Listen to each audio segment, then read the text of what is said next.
Welcome to the 201st episode of the So Video Games podcast, where we talk about any game at all, including new stuff, old stuff, and anything in between. If we are playing it, we'll be talking about it. Today, we are recording on October 15th, 2020. My name is Brad Galloway. I am the editor of GameCritics.com, and 50% of this here show with me is the guy who's checking to make sure that Carlos kept his seat warm. It's Corey Motley! Corey Motley, how you doing, sir? Hello, Brad. It's nice to be back. Carlos's seat is nice. He left it warm for me, which I don't know if that's a good or a bad thing, but it nice and warm. I'm keeping it warm, and it feels nice to be back. He runs pretty hot, so I'm not surprised that seat was still warm by the time you took it over. That makes perfect sense to me, knowing Carlos. He's always hot. So, Corey, it's so good to have you back. You know, before we get into things, I'm sure the audience is in a mild state of shock, as am I. Oh boy! But it's funny because last episode was the 200th episode. Now, I don't know if you remember, but when you and I were the main hosts of this show, we got through exactly 100 episodes before you made your exit from the show. And as we celebrated our 200th episode, I was commenting to Carlos. I was like, oh, you think of yourself as the new guy, but now you've been here for 100 episodes exactly. So you've been on the show just as long as Corey has. So it's like 100 episodes each. And now we are in episode 201 and Corey's back. Are you back for the next 99 episodes after this? Oh, God. I have to be frank and say that I am not. It's wild to me to think that we did this for 100 episodes, and then I kind of feel like I just left the show still like a month ago. And then to hear that now being like, oh, well, Carlos and I have done 200 episodes already together. Like, that's half the lifespan of the entire show. And I don't know, it's just wild to me because I still feel like I just left, but it's already been twice the length or half the length of, after I left and everything. So you've been gone for exactly as long as you were here. It is perfectly balanced. And now it is perfectly balanced +1 since we are now in episode 201. Yeah, I guess so. Wow. Time really does fly when you're not having fun and you're in a pandemic and you're scared you're going to die every day. It does kind of dilate time. I've heard a lot of people say that time has no meaning anymore. The days have no meaning. Day and night has no meaning because we are all just in this perpetual state of panic and disarray. No one leaves their house. No one goes anywhere. No one has any hope for the future. We are in a dark tunnel, and it's getting really hard to see the light at the end of it. But that's not going to stop us from talking about video games, my friend. That is true. And speaking of all of that, I would like to happily report that I registered to vote a couple of weeks ago. I mean, I've always been registered, but I moved. And when you move, you have to get your updated license because you have to show your proof of residency at your polling place. So I did all of that. And the wildest thing about that is I don't know if this is the case in the Seattle area or in Washington State, but here in Louisiana, all of our DMVs are appointment only right now, which makes me wonder why they were never appointment only before, because I made an appointment about a week and a half before I went, and I was in and out of the DMV with a brand new ID in 17 minutes when I went a couple weeks ago. You better call the Guinness people because that sounds like a world fucking record, man. Yeah, it was bananas. I was like dreading it the whole time because it was just like this anxiety in the back of my mind about like, okay, I know I need to vote. This is like one of the most important things I could possibly do as a human being in the United States. Absolutely. But like, I don't have my ID updated. We're in the middle of a pandemic. Is the DMV even open? Like, I'm going to have to skip work for a little while. And like, I hate taking time off work for stuff like that. And I clocked out for my lunch break, and I made it. It took about 15 minutes to drive to the DMV, 17 minutes to get in and out. And in Louisiana, they just print your ID right there for you and give it to you. Nice. And I made it back. I got some fast food on the way home because I was hungry and I was on my lunch break. And I made it back just in time to start working again. So it was... That is a fucking miracle. Wow. That is amazing. And good for you, sir. Good for you for doing your civic duty. And I'm really proud of you. And like you said, voting right now, I may have my problems with the way this country is run. I may have my problems with the systems. I mean, I have a lot of problems. That's for a political podcast. We're not going to get into that today. But I will take this moment to congratulate you and say I'm very proud of you. Thank you for voting. I should be getting my ballot in the mail probably tomorrow. I am going to vote ASAP. And to everybody listening to this podcast, I know we don't really delve too deeply into politics, although we do mention it here and there. But let's be real for a second. We are on the cusp of some really bad shit, and if voting can help push things back and get us back on track, let's do it. If you are listening to this podcast after 200 episodes, I bet you are probably like me, probably like Corey, probably also like Carlos, and I bet you're going to want to vote Democrat. Get out there, vote blue. Let's get a sane person in the White House, and we'll go from there, like step by step. Let's start rebuilding, but you gotta vote. You gotta do that. You gotta get out and vote. If you haven't registered, do it now. Get out and vote. Please vote. Right, Corey? Yes, do all those things and pay attention to your local elections as well. I always spend one night before my local elections looking at every voter's guide that newspapers and magazines and stuff in the area put out, and make sure I'm trying to vote as smart as I can. The kind of dumb thing about Louisiana is that or at least the last time I voted in local elections here, is that it's one of those cases where because Louisiana is like a Republican state, but New Orleans is rather blue. But it sometimes comes to the point where it's like, oh, both the people running for this one position are both Republicans. So you just kind of have to pick, they're both bad, but you have to pick the slightly less bad one. Lesser of two evils. Yeah. So unfortunately, I mean, as much as I want to be able to just vote Democrat all the way down the line, it's kind of impossible to do that here. But I have not spent my night of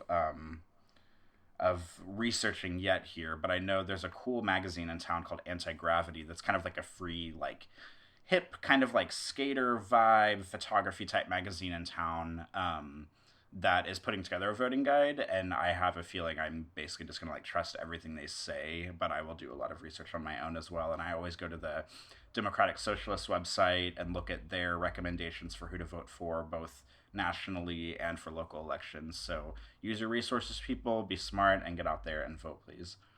Absolutely. I do basically the same thing. I look at the website, I go to the DSA. Also, kind of like your Anti-Gravity, we have The Stranger here in Seattle, which has been a paper forever. Super gay, super queer friendly.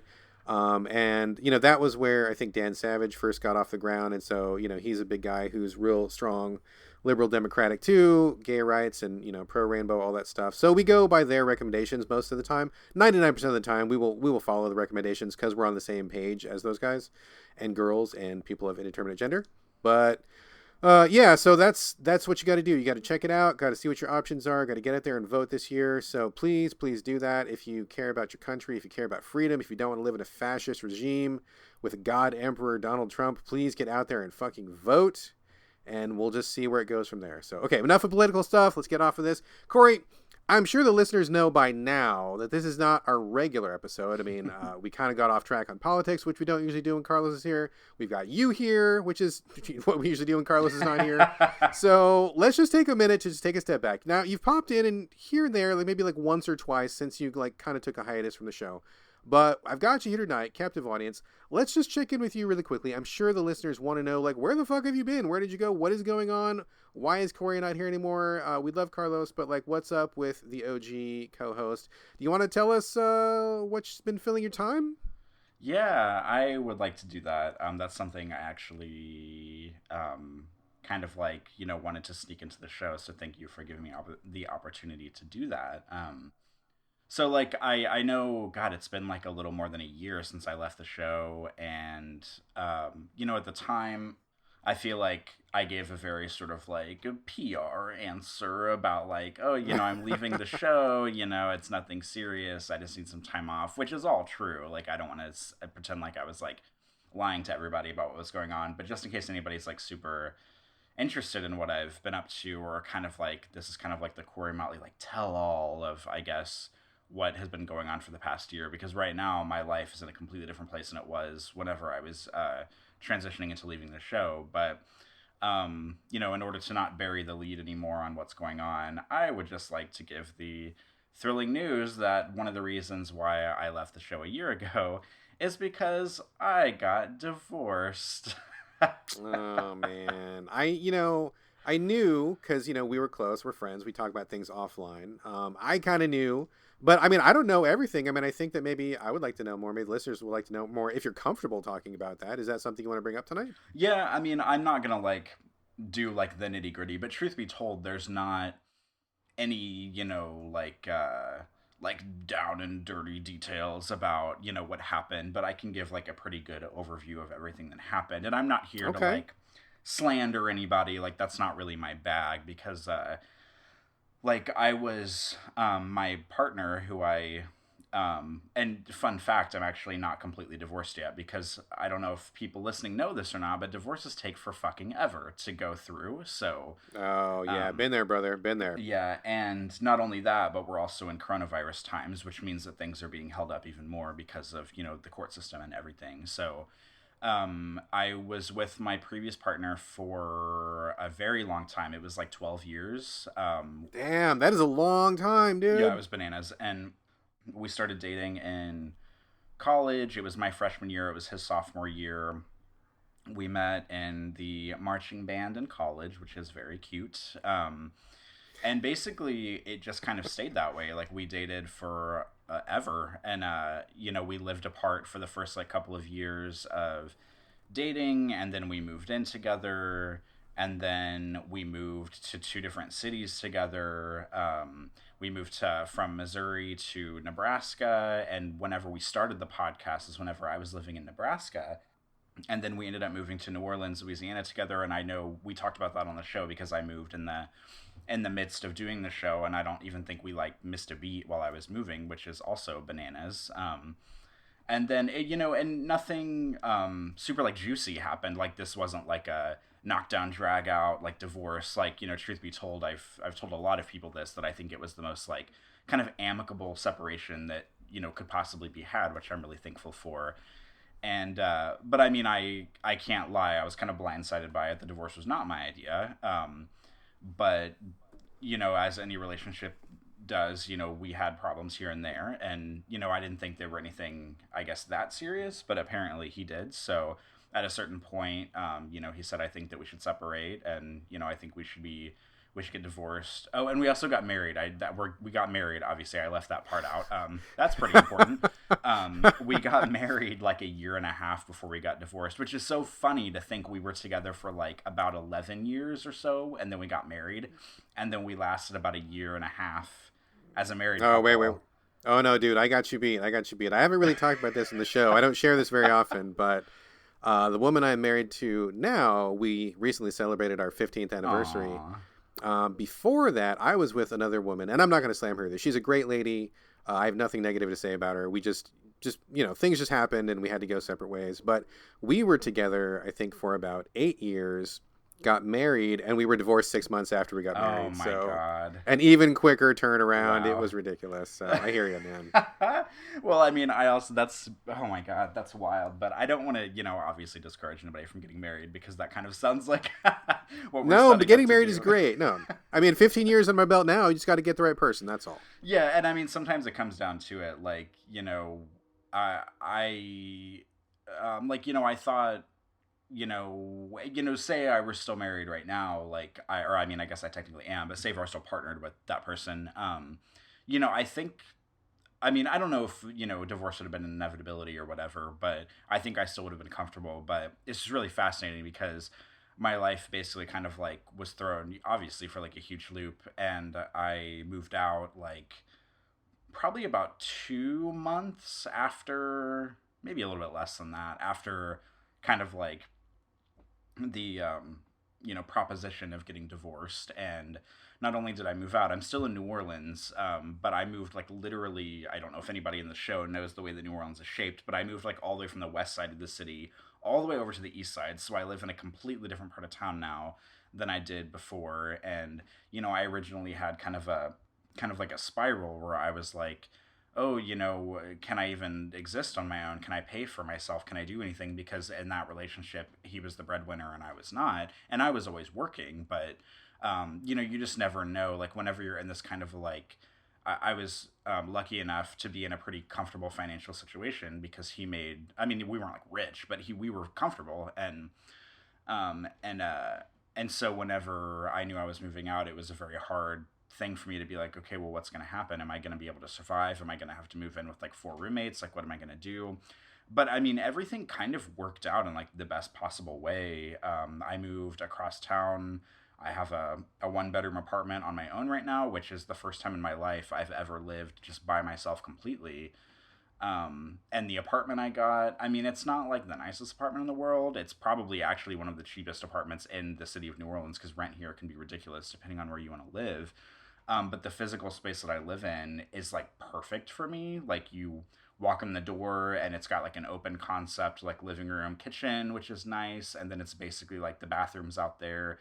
I'm sitting in my bedroom right now. My bedroom is big enough to have my bed. Brad can see me on a webcam, but you guys can't. I've got a little white cabinet with I bought a giant ass TV that's behind me. I bought my first 4K TV a few months ago. I have my dresser, my computer desk that I'm sitting at, and it's just like the perfect size for me. And I'm able to afford rent and you know my cell phone bill and everything and my car insurance and you know there was a bit of rockiness for a while, but I you know got everything ironed out and I actually like I don't make a lot of money where I work, but I make enough to be comfortable in the apartment that I have now, which is nice. I mean, I'm not out, you know, buying, you know, a new car or lavish things. Most of the stuff I buy is like beer and wine, and makeup all the time, but video just the games necessities: beer, wine, video games, and makeup. That's it. yeah, that's about the only things that keep me happy these days and these times we're in. But but yeah, and then like for a while I was I mean single, I guess obviously. I did not hop right into another relationship and I don't even have we would have to spend 4 podcasts on this topic, but I don't even have the time or the energy to talk about what dating is like because being in a relationship for 12 years and then being single again and like never cuz Oh man. it was Ooh. wild. Like I was never because I never had to date before because the weird thing too is because I'm gay, like whenever your gay high school and college experience, I graduated high school in 2007. Like that was kind of like in high school in those times it feels like it was yesterday but it was you know decades ago. It felt still worrisome to be gay in high school, so it was less you know as we get more progressive over time you know things become more um, you know, progressive and people feel more comfortable in who they are. And there's been obviously huge waves of change in the LGBT space for the past, you know, 10 years. I mean, for the past, like, I guess, lifetime, really. But, you know, so I never really dated anybody. I dated like one person in high school, like right between my junior and senior year for like 3 months and still didn't really tell a lot of people. And then when I went to college, I basically started dating my previous partner like about 4 months into college, and then we were together for 12 years. And then jumping back into dating after that was wild.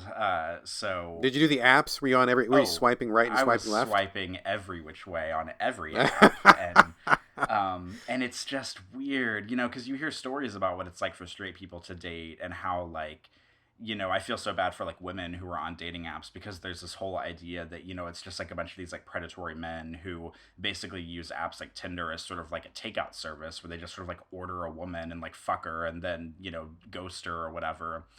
But in the gay space, it's very different. And it was so fun actually to talk to like, because I've got most of my friends are actually straight men here, like my parkour friends and stuff. And it was just so funny to talk to like one of my single friends, Ian, about dating the whole time because you know he's trying to date on apps in the straight world and I'm trying to date on apps in the gay world. And it's just funny to me because he could like barely get in like a few sentences with somebody on an app and then like they would kind of like ghost him immediately. And in the gay world you get about 3 sentences in before you start asking each other for dick pics, and then it's like you know a slippery slope from there. So yeah, Wow. it's Okay. just like it's wild. Like I cannot tell you how many dicks I saw that were consenting pictures. Like you know nothing predatory here, but so many dicks, so many assholes. I had people send me sex tapes of them with other people that I didn't even know on the apps that I Like a wasn't real interested in. audition tape? It's very interesting, the whole dating world. But like Wow. I said, Okay. that could be a whole 2 hour topic on its own, so I don't want to dive too much into that. But I guess the light at the end of the tunnel here is that I actually ended up meeting somebody. And so I've been dating somebody now for Oh my God, it's been like 9 months. Wow, holy shit. It's been a while. Yeah, it's Yeah, been a it's been a while. while because we met on January 1st. And he was actually in town he's not from New Orleans, but he was in town for New Year's. His family kind of decided to take a trip here to celebrate New Year's, and this was like right before kind of like COVID started being a thing. And so he and I met. His name is Jacob. I just want to say that he uses masculine and gender neutral pronouns. So he goes by he or they because he doesn't subscribe to like every kind of like traditional masculinity in a way. But he was on vacation here. I met him and just on a whim, it was on one of the apps, and I kind of pushed hard for us to meet up because we were texting a lot, and it was like really good. Like you just kind of know when it feels right, and it did. And so I ended up meeting him on New Year's Eve night, like into New Year's Day, because he was at like obviously like a New Year's Eve party with his family. And then he was living in New York at the time, and he flew back to New York. I actually drove him to the airport the next morning, and then we just kept texting, and like things, one thing led to another, and now he lives in New Orleans and he is here. So like, I mean, I guess like it's a pretty happy story, and I can't like even put into words how much he has taught me about relationships. He has a lot more experience with relationships than I do. And it's just so interesting to think about the way that I approached my relationship with my previous partner versus how I approached my relationship with Patrick, because it's completely, or with Jacob, I'm sorry, because it's completely different. Uh, I mean, not a completely different dynamic, but it's just like I think about things in such a different way now that I have a new partner, and like the way that we sort of um, just like communicate and show our appreciation for each other, and also the way we handle like conflicts within the relationship is so much different than I have ever done with another partner before. And yeah, it's just kind of wild, like just the differences in how I view a relationship now than I did previously. Um, but I mean, that's what, like the 15-minute version of everything that's happened to me in the past year. There's so many more details than that, but that's kind of as they would say, the long and short of it. I got Yeah, divorced. I yeah. moved out. I moved across town. I dated for a while. I found a new partner, and we are very happy together right now. He moved to New Orleans, not specifically for me, but it was like a pretty good incentive to move here. And I just am so appreciative of where my life is in such a different place than it was a year ago, but it's in a very good place right now. And even though coronavirus is here and things got turned upside down and the world is unlike it has ever been in our lifetimes, I'm happy. What more could I ask for? I'm happy. That's amazing, man. I hear so many parallels in your story with my own story. We don't have to get into it now, but like, hearing how, like, knowing you before and knowing you now and seeing how you are now, and hearing little bits of your relationship and stuff. I mean, it really is true that like having a good partner, having the right partner can, I mean, it just really does make a world of difference in how you live your day every day, what you think about life, what you think about yourself, how you navigate things. I mean, it can be wonderful, it can be terrible. It just really depends on, how you interact with that person. And it can be, you can be in a great space with one person and you can be in a terrible space with the other person. And it's just how those things come together, whether it's good chemistry, bad chemistry, or each partner's level of experience and how they approach things. So I totally get it, man. I totally get it. So, I mean, I assume that you're happy. Oh yeah, for sure. Yeah, I'm happier than Excellent. I've been in a long, long, long time. And that the Well, weird thing good. is that's not to say that I was unhappy before, but it's just like it's just a different kind of thing. Like I was never like unhappy in my previous relationship. I wasn't spending those 12 years being miserable. I would say that I was comfortable. It was the kind of relationship where I thought that things were just going to go the way they were going for a long time, and I was totally fine with that. But now I'm just completely happy in a different way, and it's just nice to feel that way. Would you say just a couple more minutes on this, and we'll get off this? I know we don't know. This is not a relationship podcast. I'm sure people are dying, wanting to get into the games. But would you say it was a case of, and this is not to disparage your former partner at all. Just speaking in generalities about the human condition here. Would you say it was a case of maybe you didn't know what you were missing, and now that you know what you were missing, you can see maybe a difference in that quality of relationship? I don't know. I mean, I think the thing about my previous relationship, maybe that I'm starting to recognize now that I have exited it, was that we were both two people who were very inexperienced with relationships, and it was both of our first long-term relationship. And I always sort of wore that as a badge of honor of like, yeah, like this is neither of us have like seriously dated anybody before, and we've spent 12 years together, and it always felt nice and it felt comfortable, and we were in love, and I moved to two different states with that partner because everything was going so well. But it's just like I I, I don't know, like I just felt, I guess looking back, I feel like I wasn't as emotionally, like, I don't know, equipped or something to be able to like handle different things that came in the relationship.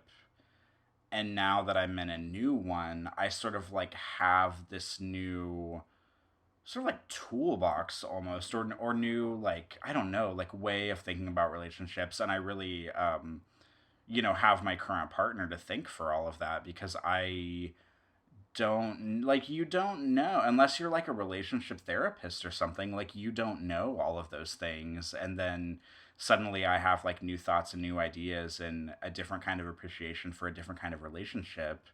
And I'm just, feel happy in a different way. I wasn't miserable before, and I was still happy then, but now I'm just happy in a very different way now. I don't even think that even began to answer your question, but that's like the best thing I can think right now.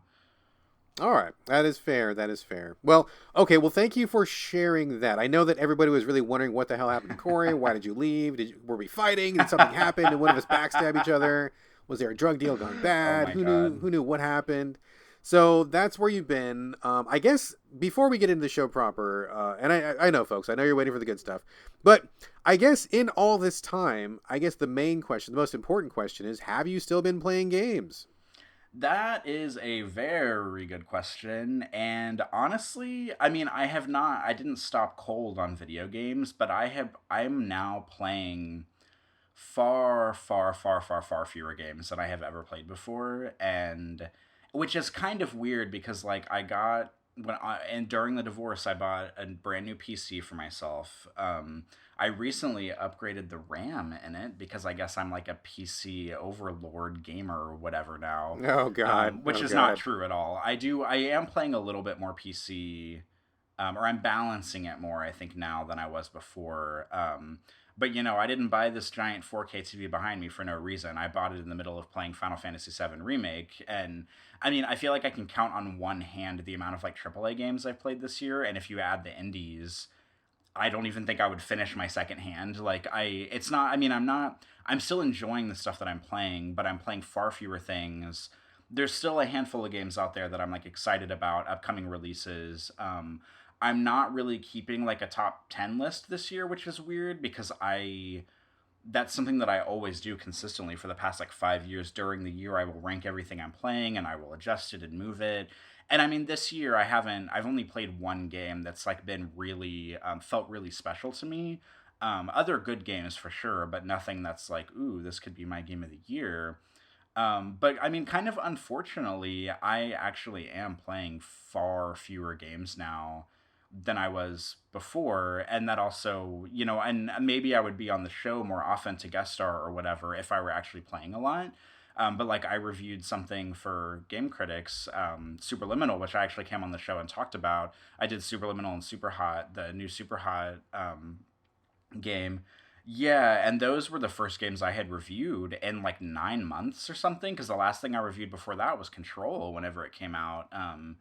So yeah, I don't know. It's been really nice though, kind of dipping a toe back into like reviewing games and stuff, because it's been a while since I've done that, and it feels nice to, get a free game, especially if it's a free game you're interested in, and then to be able to have the cathartic experience of writing about it, and that kind of stuff. But yeah, I have not been playing very much lately, or I've been playing old stuff. That's something, and this is kind of a discussion we can have later. But I kid you not, roll your eyes all you want. About 3 nights ago, I was sitting at this very computer desk playing Oh my Deus Ex God. Mankind I Divided knew, on my I knew you were computer. going to fucking say that. I knew you were going to say that. I knew it was coming. I was waiting for it. You do not Oh my disappoint, God. sir. Yeah, so I've been mixing some new with some old, some comfort food with a little bit of new stuff, some PC gaming with console gaming, and yeah, and I also, for the upcoming console releases, I have no interest in getting a new console. I will probably wait maybe a calendar year before getting a PS5 or whatever. Just not interested in that right now. I feel like I've got plenty of stuff to play on PC, plenty of stuff to play on the PS4. That's kind of new or maybe has just come out recently to play. So, yeah, I don't know. I mean, I'm not getting too old for video games, that's for sure. I've just been playing a lot less. I've also been a lot busier. I mean, work has been insane this year because of COVID. So every day when I clock out, I just want to sleep for the rest of my life. So there's Yeah, that. But no. yeah, far I from. hear you, man. I mean, your station in life has a lot to do with it. I can remember when I was a much younger guy, starting out, and I would play so many games. I would review so many games because at that time I had, way fewer obligations. I didn't have a child at that time. I don't think I was even married at that time. And, like your life is just different. And now that I have a wonderful marriage and I've got a great son who lives with me here, and we have like, Galloway Farms that we live at, and I mean, I noticed that like there just isn't as much time, so my reviewing has gone down. I still love games every much as I ever have, but definitely it's hard to keep up that pace when other aspects of life start rearing their head. So I totally get what you're saying, totally get it. But I am very glad that you haven't cut off games completely. I'm glad that you're still around to do some reviews for me at Game Critics and also to guest star here on the show every once in a while. I'll take what I can get. If you can't pop on as much as I would like you to be here, I will take your biannual appearances, and we'll just be happy with that. So, all right, with no further ado, let's roll into the show. And I gotta say, this is going to be the first show that I actually do timestamps for because I didn't do those. You used to do those all the time. You were great at doing those. You left the show, and I kind of took over some of the duties. And I'm like, doing timestamps fucking blows because I gotta like Yeah, listen back to the my whole life show for like 2 years. How about that? Seriously, I don't know how you. I mean, maybe it was okay because you were editing, or maybe it was like a natural thing you could do. But since I wasn't editing the show, it was like I would just have to sit down and go out of my way to listen to the show again to timestamp it. And I'm like, oh, fuck this, I'm not gonna do it. But I will do it tonight because I know that while many people are very curious as to what you've been up to and where you've been, I'm sure that there are some who don't care, which is fine. We love you all. I will put timestamps in tonight's episode so they can jump straight into the game content. I will make that sacrifice for you, the listeners. That's fine. So let's get into the game stuff. Let's get into games. And thank you all, by the way, for being open and honest with us, sharing that little bit of your life. I'm sure that many, many of our listeners really appreciate it because you were missed. You were very missed. I missed you. A lot of listeners missed you. It hasn't been the same. I mean, Carlos is great. We love Carlos, and it's been a different show since he's been here. But, we started off with you, Corey, and you always have a special place in our hearts. Well, thank you. I appreciate that. Thanks, everybody, for listening. And if you don't care about my divorce, I don't blame you one bit. I'm not offended slightly by you not caring about it. So, yeah, it's good to be back, though. And I'm ready to talk about some games because have been playing a couple of new things recently. So we can talk about them. We are absolutely going to talk about it. So let's get into the main content of the show here. We kind of do some housekeeping. I have a couple things to talk about. Before we launch into it proper, though, I meant to say at the top of the show, and I apologize, folks, I am feeling slightly under the weather, and I've got a tiny bit of a tickle in my throat. If you hear me clearing my throat, I do apologize. I'm trying to keep it under control, trying to stay focused, but sometimes if you hear me, coughing or something, please don't write the show and say you're mad at the audio quality. I'm doing my best here, so just forgive me for that. I have a couple more items here, but Corey, if you've got anything random or generic or strange or off-topic, tangential, anything you want to talk about in housekeeping, this is your shot. The only thing I can think of, and maybe this will or maybe this won't qualify under housekeeping still, but this will be, I mean, I guess I'm just full of surprises today because the audience might be surprised. I'm sure you'll be surprised. But for the first time in like a million years, I have been watching a new TV show. On your big TV. On my big TV. And if listeners recall, I was never the TV watcher whenever we would talk about stuff before. I would go see movies in the theater and talk about them, and you would always come to the show and be like, I watched these 3 new shows this week. And every week I was like, oh yeah, whatever, I'm not like a TV person. But I don't know, a divorce really just changes you, Brad. What can I say? You are a new man, Corey. New Corey Motley 2.0 right here. So what TV show have you been watching, sir? I have been watching, thanks to my wonderful friend in my college town, Jason, who I love, for giving me his login info for HBO Max. Thank you very much to him. I did watch Watchmen, but that's not what I want to talk about today, unless you do, and then we can. But I haven't seen it yet. I really want to. Yeah, it's like chef's kiss. Like every good thing everybody says about it is absolutely true. I watched it like 6 months ago, and I actually just started watching it again. But what I've been watching is Westworld, which I had always been interested in because that's the HBO show where it's like based on the Michael Crichton novel where it's like the robot Western thing. Do you know anything about Westworld, or have you watched it?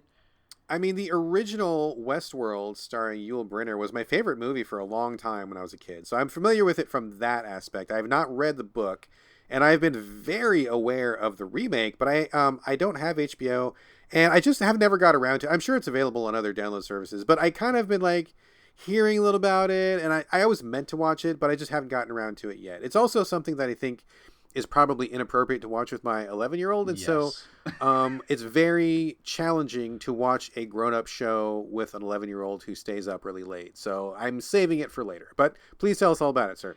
Yeah, and I was very much in the same boat you were until I started watching it because I had always heard people talk about like, oh, and it's like they're 3 seasons in now, and it's like 4 years old at this point, and you know, like every week, you know, social media would blow up about it, and I would hear nothing but good things, and it was always kind of in, you know, the back of my mind, kind of like Watchmen as well, where I was like, okay, I know someday I'll probably watch this, and then I finally decided to start watching it because the funny thing is, like, I've seen all of Watchmen, and Jacob, my partner, has seen most of Westworld. I think he's seen the first 2 seasons.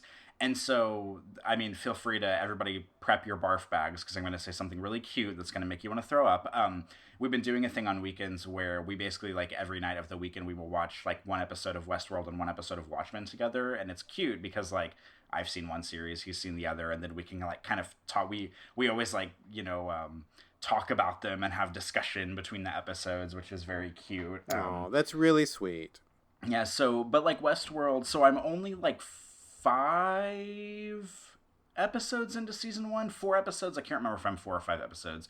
It's hour-long episodes. I don't know if every HBO series is the same, but Westworld and Watchmen are both.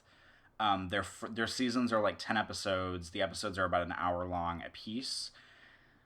So I'm almost halfway through the first season, and the setup for Westworld is that it takes place, I mean, I guess in the future. I don't really know if it's like future or present day, but there's basically this giant theme park.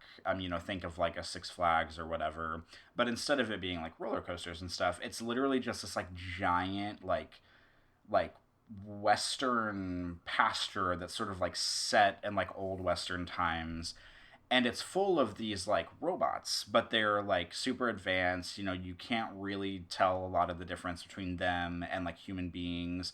And they're almost set, like, it's almost like a video game world, to be honest, because, like, it's, like, a bunch of NPCs, basically, and they're all kind of set with their own AI. They're all set to kind of do the same loop every day. And then there's different kind of, like, events that will happen. They call them narratives in the show, but there's different like events that'll happen, and then the people that go into the theme park are of course these like rich elite like corporate people, and you go in and you like dress up in your like cowboy outfit or whatever, and then you literally just like walk into the theme park. There's like a train that you get on and it takes you in, because for the first episode I was really confused because I thought it was like a VR type thing where like they weren't actually in the theme park, but like the theme park is like a real space that they are in, like a physical place you go. Yeah, it's like a physical place, because the first episode I was like, okay, are they like in some VR capsule or something and in like a bodysuit and they're like transported to this place? But it's like a real place, so they take a train there,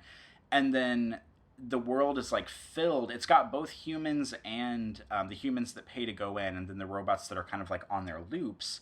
And so the show has got this like big multifaceted thing going on where like part of the show is about the humans that are going, because it kind of sticks to a handful of humans that are in the park and kind of has like a branching story with them. And then part of the story is about the robots, because of course the show, I believe, is going to end up being about some kind of like robot uprising thing or whatever. I don't know if that's true, but I'm like pretty sure, you know, the robots are going to become more self-aware and it's going to be like a Terminator type thing. So then like part of the story is about like the robots and sort of like the little glitches that are happening in them that either leads you to believe that they're becoming more self-aware, or maybe somebody is like sabotaging them in some way. And then you have the story of like the people that actually work at Westworld, who are like the corporate like suits, who are like the engineers and the people who clean up the bodies, or like the robot bodies and stuff, and like get them ready to go back out the next day. The people who like go into the field and sort of like investigate any glitches that happen or anything. So it's got a lot of stuff going on. Not all of it is interesting, I'll say that up front.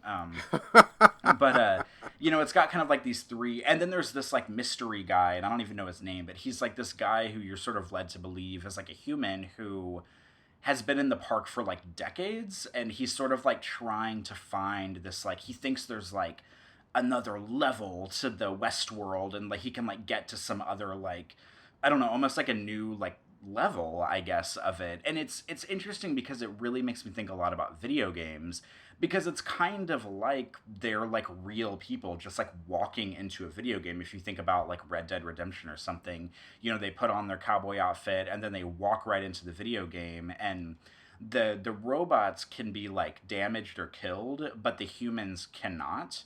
So like the robots, like they have their like revolvers and stuff. And of course there's like suspension of disbelief happening here, so who even knows like what's going on.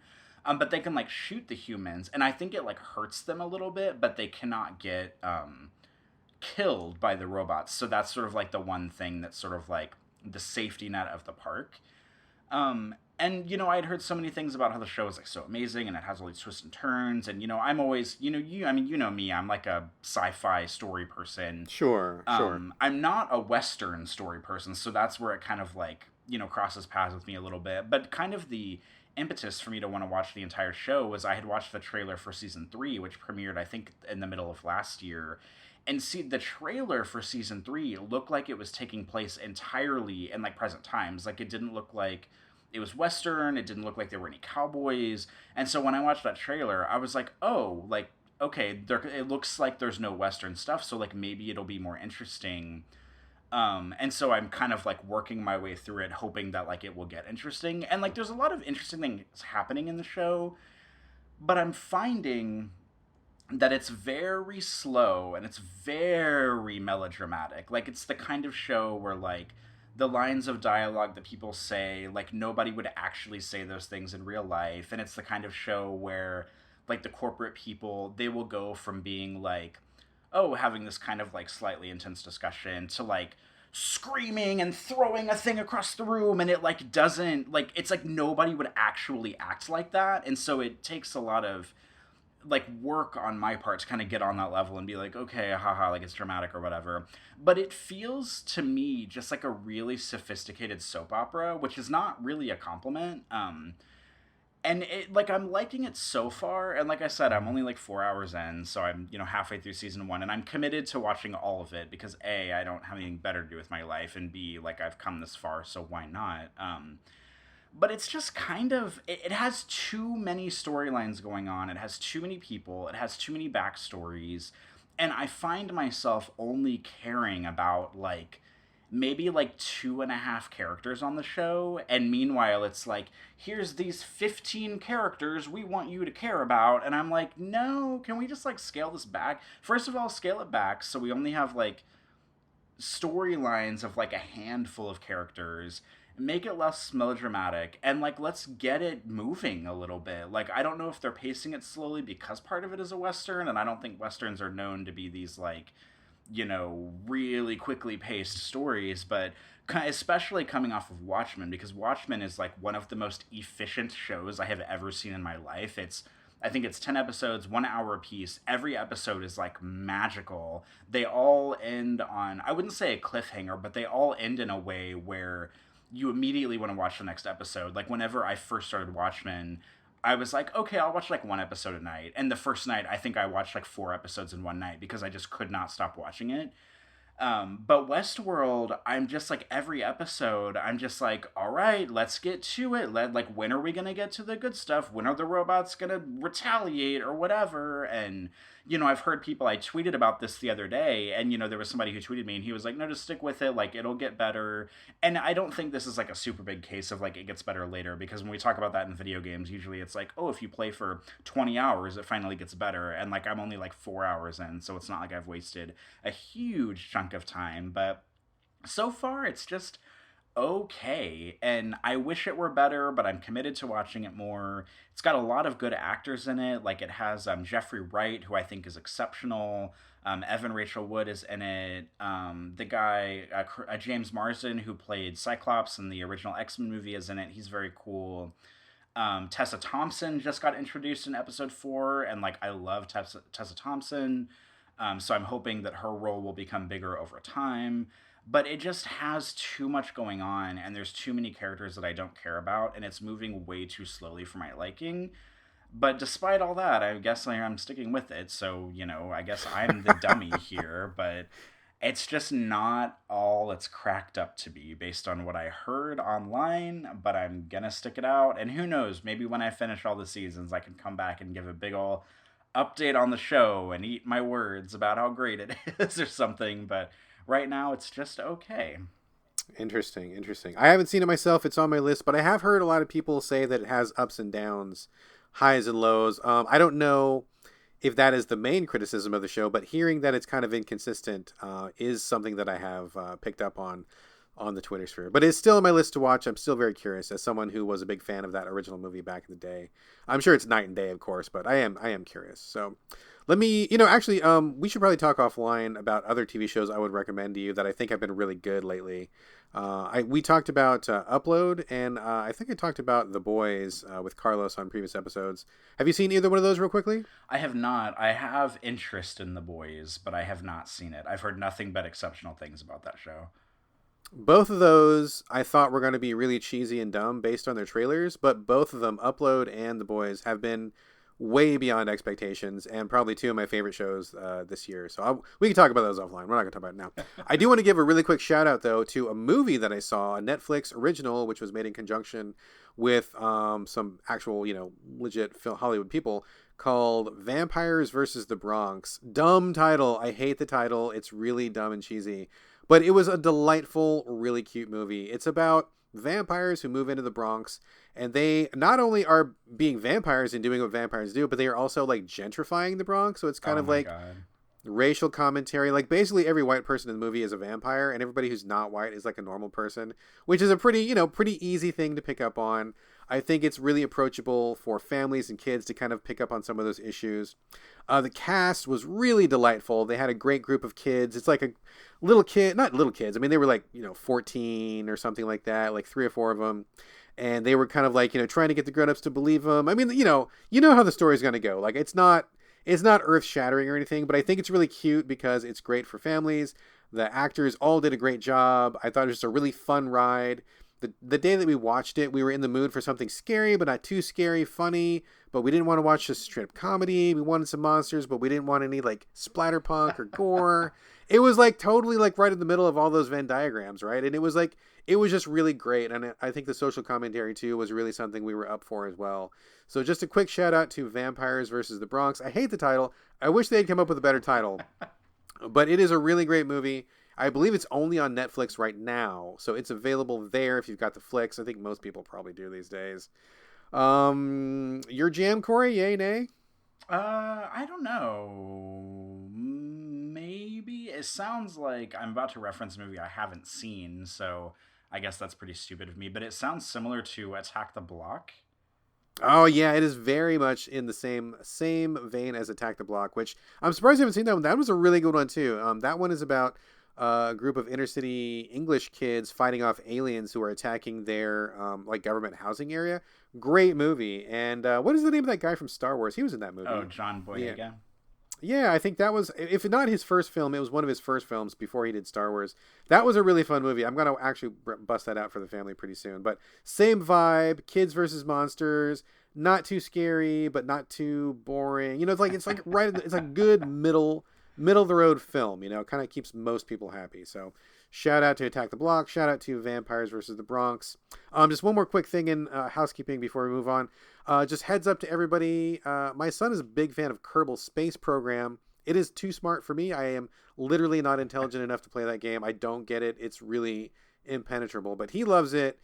They just, like yesterday or the day before, had a free update to consoles. If you have it on Xbox One, if you have it on PS4, it's called the Shared Horizons update. It's been on PC for about 6 months or so. They just updated yesterday. If you already own the game, it's totally free of charge. I don't know what's in it. I don't understand what's in it. I don't even know what's even happening in that game. But my son likes it a lot, and he wanted me to give it a shout out on the show. So this is for him. And if you are someone listening to the show and you understand Kerbal Space Program, number one, props because you're very smart. And number two, get that free update on console. It is now available. And with that, I think that is the end of housekeeping, unless you've got anything else, Corey. I don't think so. As usual, per us, our housekeeping section has been like half the show so far, so.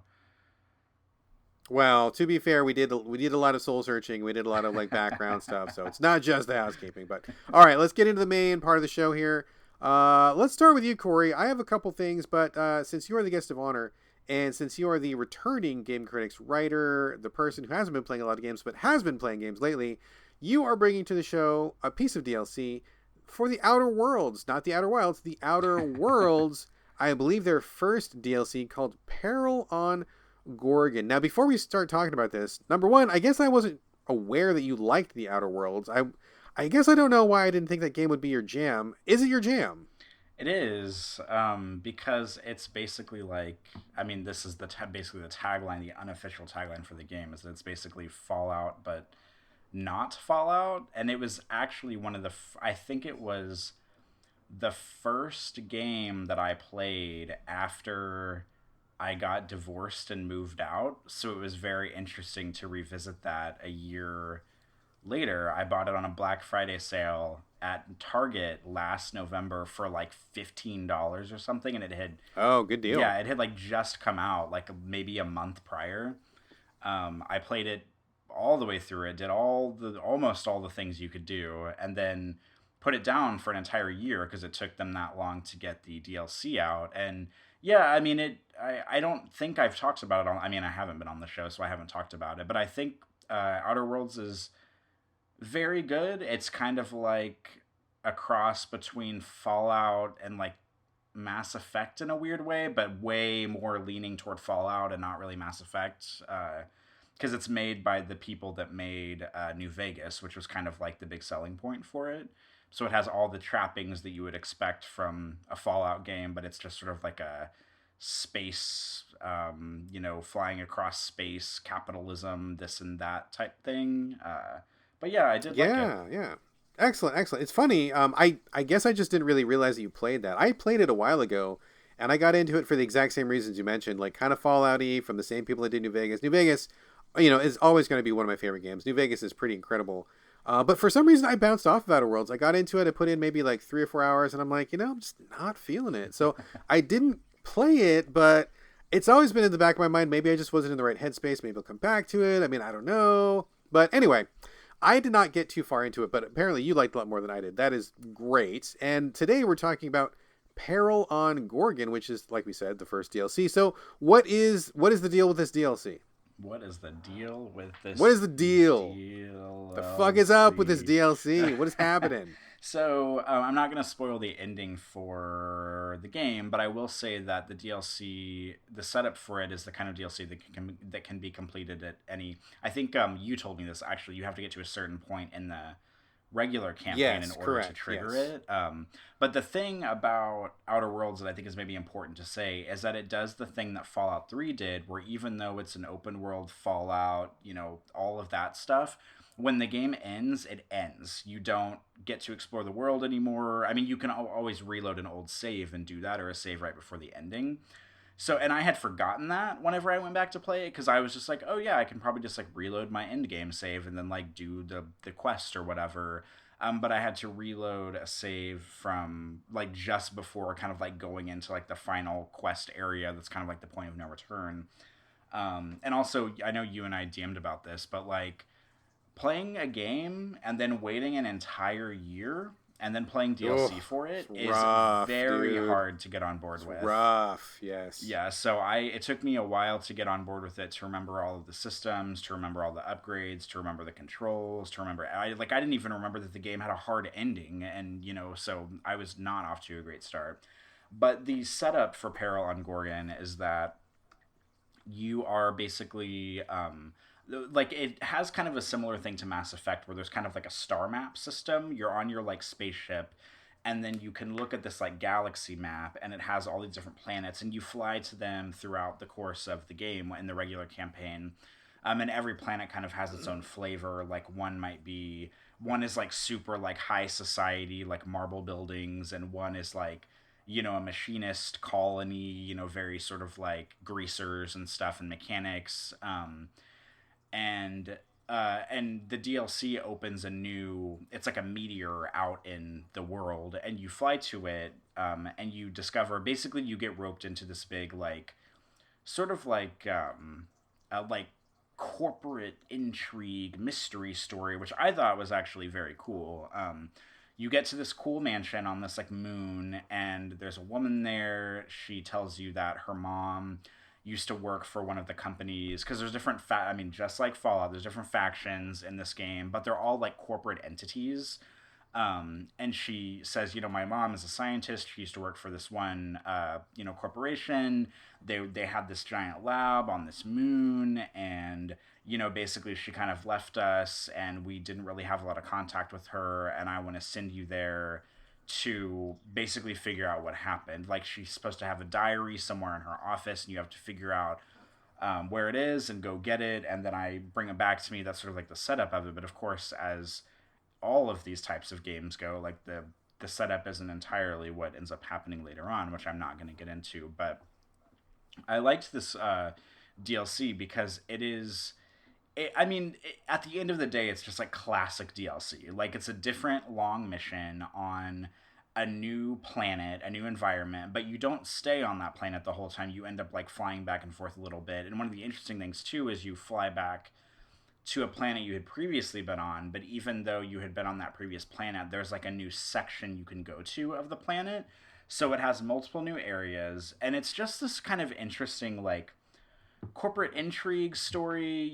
There's sort of like, maybe there was like some corporate espionage that happened, maybe there was some sabotage within the science programs, maybe the drug they were working on was really dangerous. It's just kind of got all these undertones of like, you going in to figure out like what the hell is going on for this whole thing.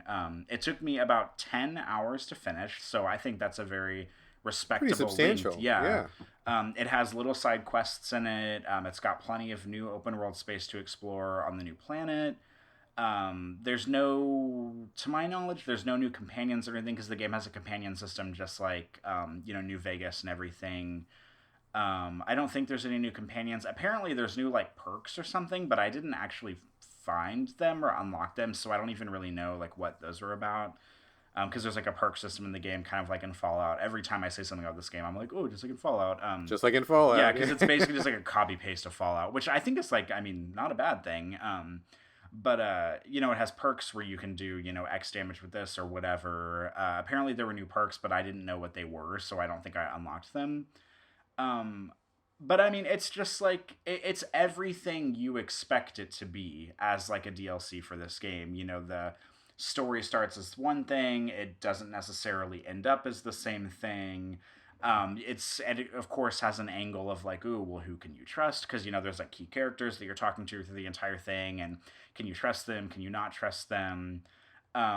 It's got new combat, new monsters. The combat system, I will say, is a little bit clumsy. It's just kind of like shoot until the thing is dead. Like, there's not really anything.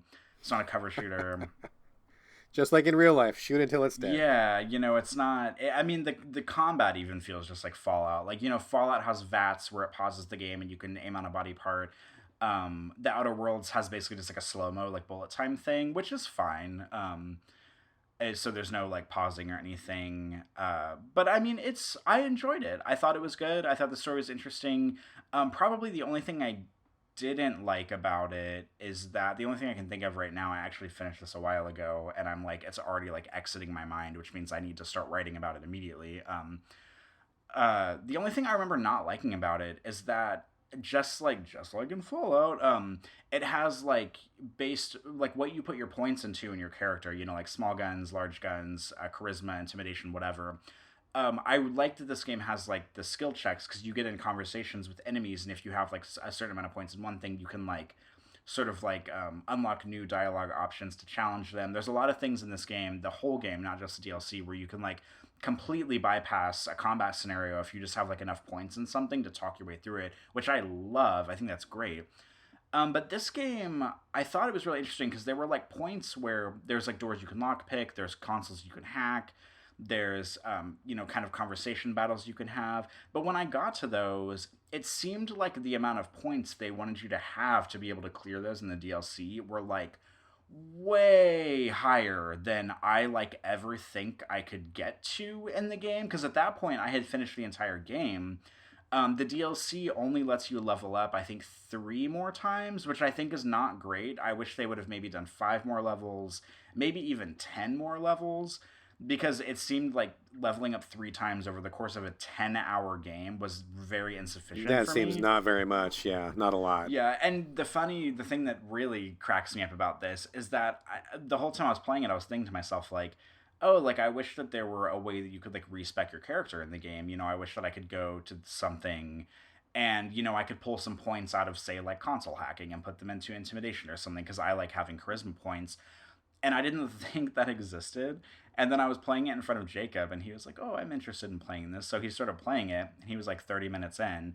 And there's like this console in the spaceship that you own, and it's like, here's your respec machine. And I was like, oh my God. Wow, I played through this game. I mean, I probably put, you finished the entire game. The whole game. And I know I had to have seen that at one point and just completely forgotten about it. And I don't know how it works, so I can't pretend like I know, oh yeah, you could just pull all your points down, because I know you have to pay money to use it, and every time you use it, you have to pay more. But I don't know if it like you can only pull so many points and respec so many points, because I didn't experiment with it. But if I had known that thing was there, I would have totally gone to it, paid money, like pulled a bunch of points out of stuff I wasn't using and put them like into, charisma or persuasion or whatever, and tried to like talk my way out of things. But I just did not remember that thing was there. And that's another trapping that comes along with beating a game, waiting an entire calendar year for the DLC to come out and then playing it again. Because maybe if I had played it 9 months ago, I would have remembered that thing, or maybe I wouldn't have. But yeah, I was totally like, oh man, I wish I could respec. And I even told Jacob, I was like, yeah, there's no way to respec your points, so make sure you know what you're doing when you put them in there. And like 5 minutes later, he like walks up to this machine that's like, oh, respec machine. And I was like, wow, I look like a fucking idiot. So yeah, that's the thing that exists that I wish the game would have maybe reminded me of at some point, but it did not. Yeah. But I think, and coming back to it after a year too, especially like you said. I mean, I haven't played this game clearly. I'm just talking to my ass here, but you said that there were such high requirements for some of these skill checks in the DLC. Maybe it would have been a good thing to be like, hey, we know y'all haven't played this game for like a year, and maybe you forgot all that you were doing. So just FYI, here's this machine, and if you want to like maybe respec to be more in the groove with this DLC, maybe go redistribute your points. I mean, that's not an unreasonable ask, right? I mean, I think that's kind of one of the things that really kind of gets me with DLC. Exactly like you said. I mean, I had a similar experience when I came back to Control. Oh, God. I loved Don't Control. Even get started on the Control DLC. Oh, Jesus. Dude, I loved Control. And then I just played the most recent DLC, the Alan Wake one, the AWE, and it was like I hadn't touched it in like a year. I couldn't remember what I was doing. I couldn't remember the moves, the buttons, or anything. I mean, a hey, welcome back tutorial, optional, would have been really welcome. And I think that any game that takes a year to kick out DLC should probably do the same. Hey, welcome back. Here's what you missed. Here's what you forgot. Like, why not do that? Because I'm sure a very small percentage of people will be playing new and then going straight into DLC. Probably the bulk of your players are, who've been moving on to other things, played other things in the year since they bought it at release, right? I mean, let's include those people. Yeah, and especially in a game like Control, because that game will like own your entire ass in a heartbeat in a combat scenario. And it would be nice if they were like, hey, FYI, here's how to play the game again. Luckily, in Outer Worlds, it's not, at least I never found it that difficult, but it still had things like that where I was like, yeah, it would have been nice if they had like eased me into this. And even when I started the DLC, I couldn't figure out how to actually find the mission. I had to fast travel to just a planet because I thought maybe that would kick it in, and then it didn't. And then I fast traveled to a different planet.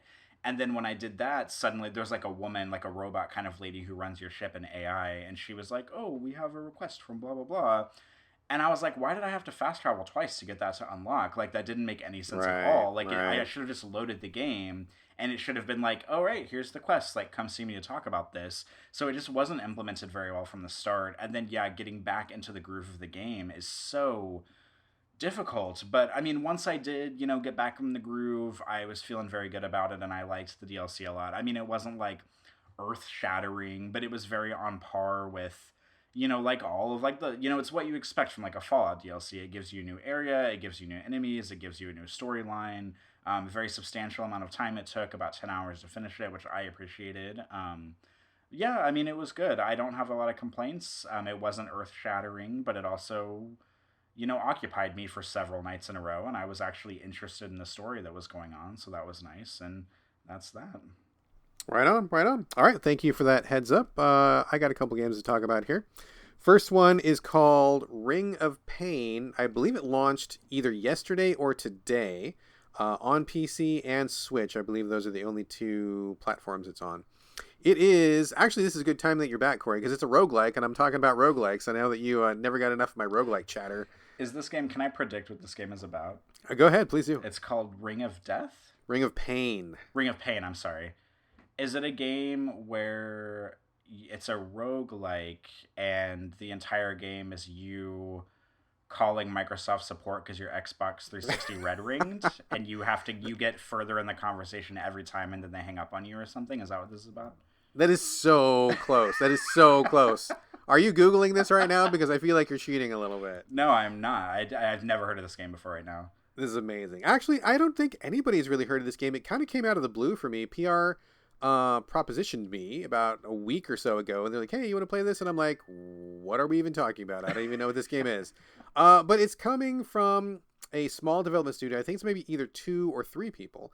And it's a really, really unique roguelike. I mean, you know me, I'm Mr. Roguelike. I play basically every roguelike out there, right? And I love them, especially on the Switch. That is the perfect platform for a roguelike. What this game is about, I cannot explain what the story is about. It's really very like mystical and vague. It's like you're some kind of a spirit or something, and you're in this weird dimension, and there's like a good I wish I could explain it. I don't understand it. The game barely tells you anything about it, and honestly the game is not really even story based at all. It's very mechanics heavy, very mechanics focused, which is fine. So why they call it the Ring of Pain is it takes a very unique design, which I'm not sure that I've ever seen before. You start the game and it's played from a first person, although you're not really a character. You're just kind of seeing stuff on the screen in front of you. You don't see your own character at all. But why they call it the Ring of Pain is because the whole board is a ring made up of cards that are kind of floating in space. You can only see the front 2 cards at a time, and the other cards in the ring kind of like go in a circle like into the background. So like imagine that you're standing in front of like, I don't know, like a carousel or merry-go-round or something, right? You can only see the thing that's right in front of you, but you know there's like this giant circle that goes around the back. So you can only see the first 2 cards. There's item cards, monster cards, potion cards to give you like life. There's like a variety of different cards, and you can kind of see the color coding of them in the back. Like a pink card is always going to be like a potion. Like a yellow card is going to always be like an item.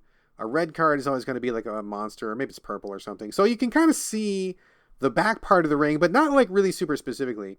And you can only see what's in front. And so you have to like do something when you're looking at this ring. You can either interact with the 2 cards that you see in front of you. If it's a monster, you fight him.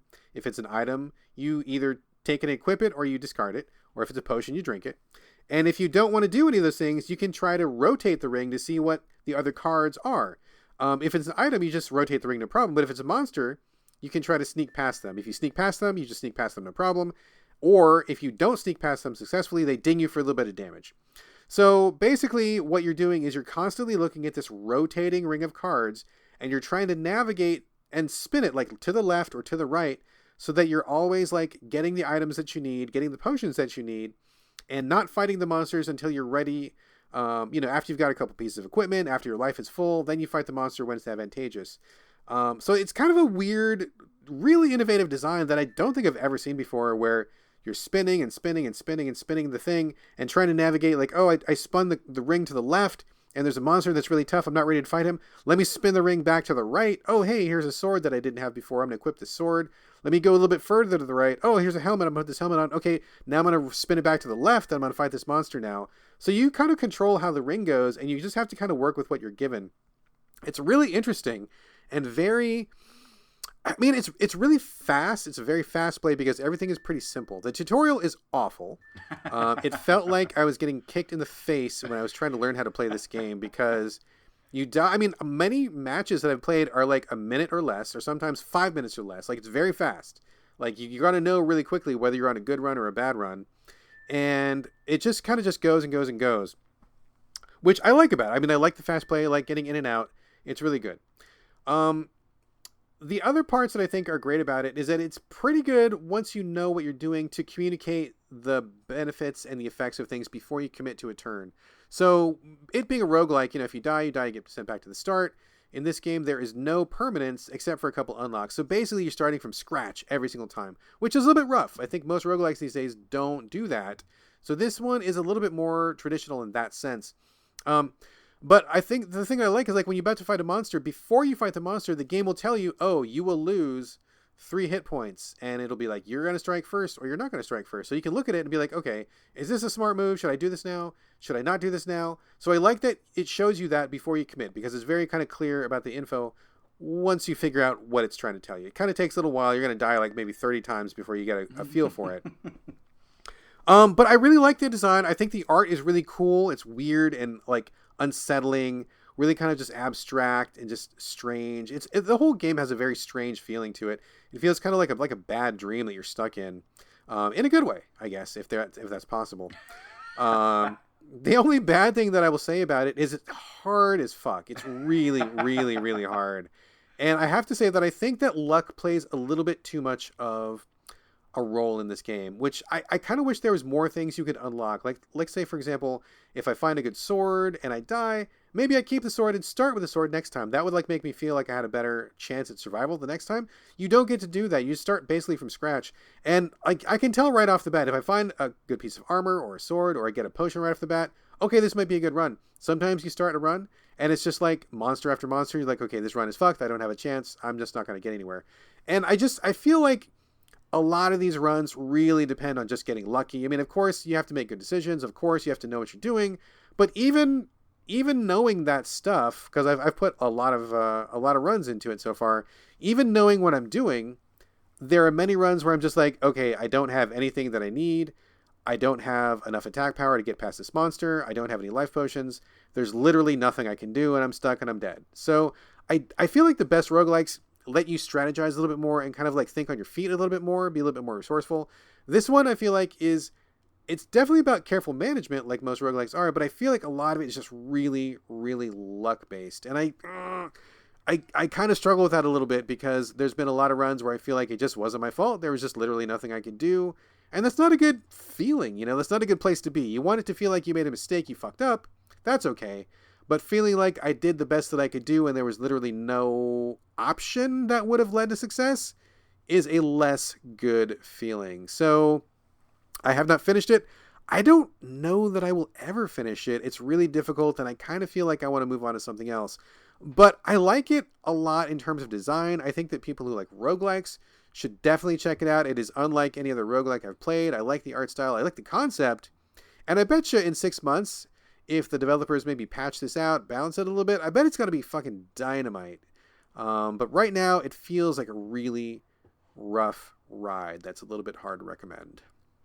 You immediately answered one of my questions, because the first thing I was going to ask you when you finish your spiel, I was going to say, do you think this is one of those games that they'll patch and it'll be better in a year? And you already answered it.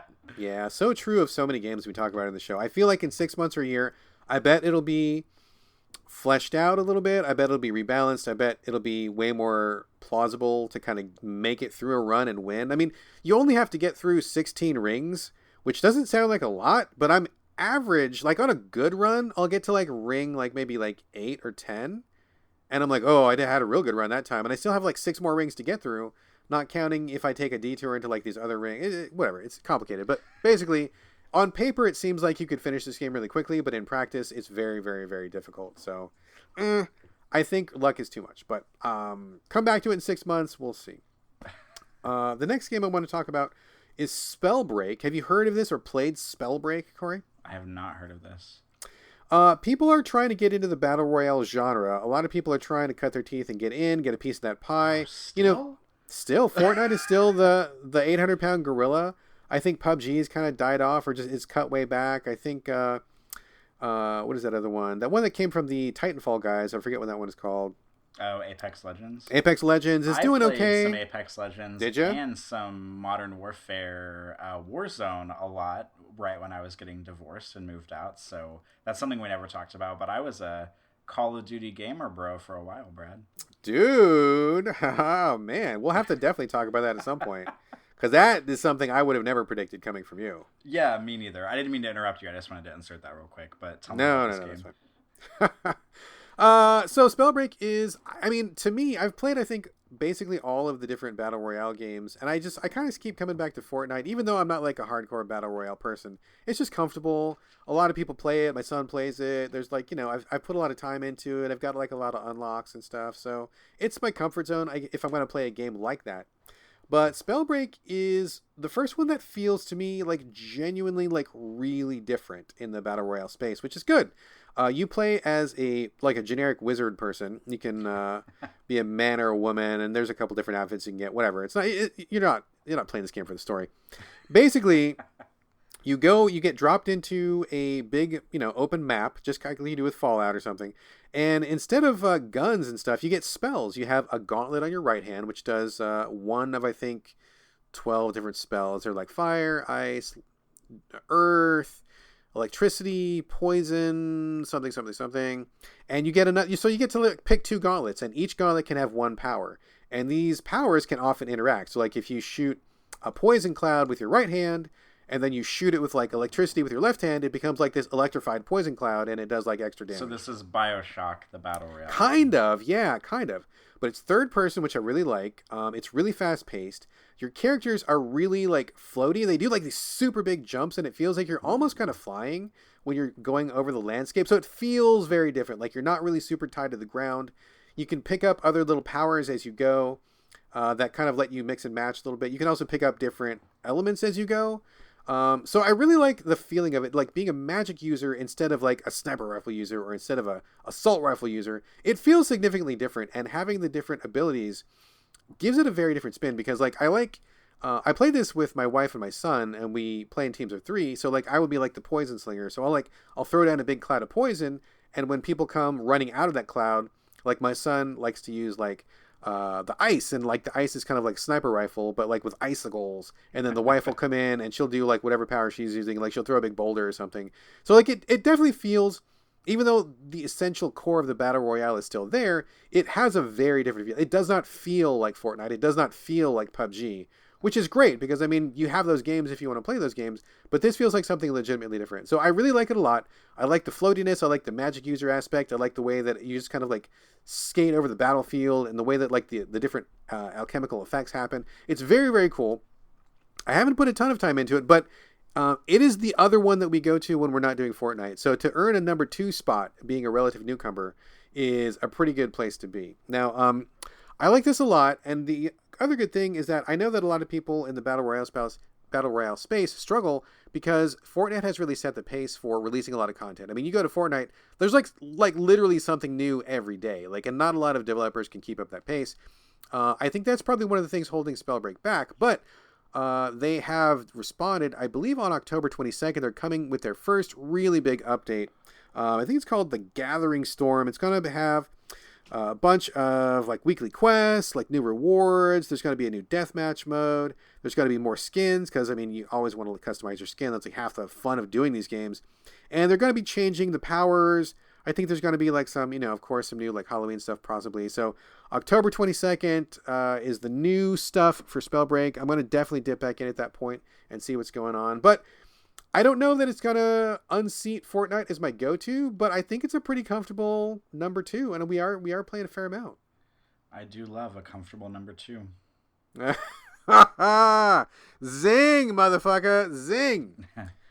No, that actually sounds interesting because, like, I mean, like you said, there's like a ton of battle royales out there, and they're all trying to, come for Fortnite and whatnot. But I feel I could be mistaken because I'm not an expert on the genre, definitely not as much as you are. But I feel like when it comes down to it, most battle royales are just what gun can you get, and it's all shooting each other. But this sounds like it adds a really interesting, kind of like BioShock or even like Pokemon-esque like elemental system to it. And I'm really shocked. I mean, maybe somebody's done that already and I don't know, but that sounds like a really smart progression for the genre.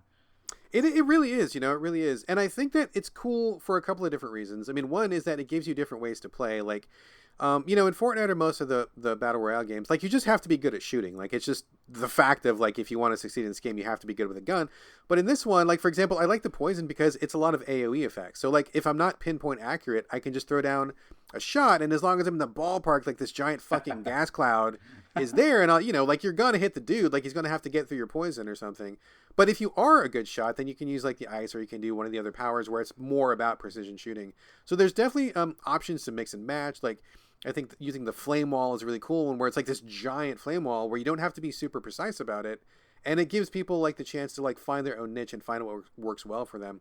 The other thing that's really cool about this one, and I think the thing that makes it different from a lot of other battle royales, is that if you use the same elements, pardon me, my phone's ringing, excuse me folks, if you use the same elements more and more and more throughout the season, you actually level that element up, and it changes the effect of what you do. So like in the beginning, you have just like this piddly little poison cloud, but if you keep using poison over and over and over, your gauntlet levels up, and then by the end of the season, you're like throwing 3 giant clouds, or you're having, like in the beginning, you can be poisoned by your own cloud if you're not careful, but by the end of the season, you're immune to your own poison, right? So like if you use the same thing over and over, you will like technically and physically be better at that game because you have used that element more and more. And I think that adding that level of mastery is really cool. I don't think it's enough to really like throw the balance of the game off. I mean, I think you always have a shot whether you're up against a level 1 or a level 10 person, but like having your power get better and be different and like be implemented in the game in different ways is a really cool thing that I don't think a lot of battle royales have done, and it gives you like real incentive to come back and keep playing, because you're like, oh, if I just get 2 more levels, my thing's going to be way more powerful, or it's going to function in a different way, and I'm really excited about that because it feels different. So I mean, this game is actually doing, like, it's doing the good thing that I like to see developers doing, and this happens like a lot in, like, let's talk about Souls for a second, your favorite topic and mine. Dark Souls came out, everybody in the world went bananas for it, and immediately what people did was copy Dark Souls. That is a mistake, because if you are not FromSoft, you are not going to make a product that is as good as Dark Souls. You're going to make something that's lesser, and it's just not going to be its own thing.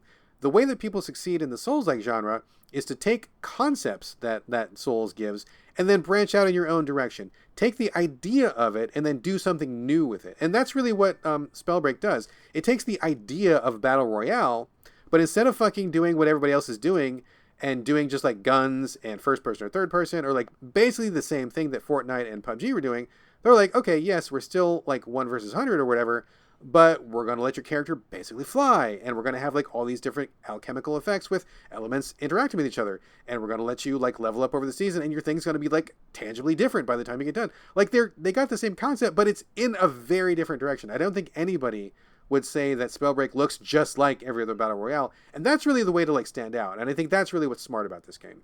Yeah, it kind of when you're talking about that, it makes me think of sort of like Saints Row versus Grand Theft Auto in a way. Yeah, exactly. It's kind of the same thing on paper, but when you get down in the practice, wildly different, going off in its own direction. And that's for me anyway, that's how you succeed.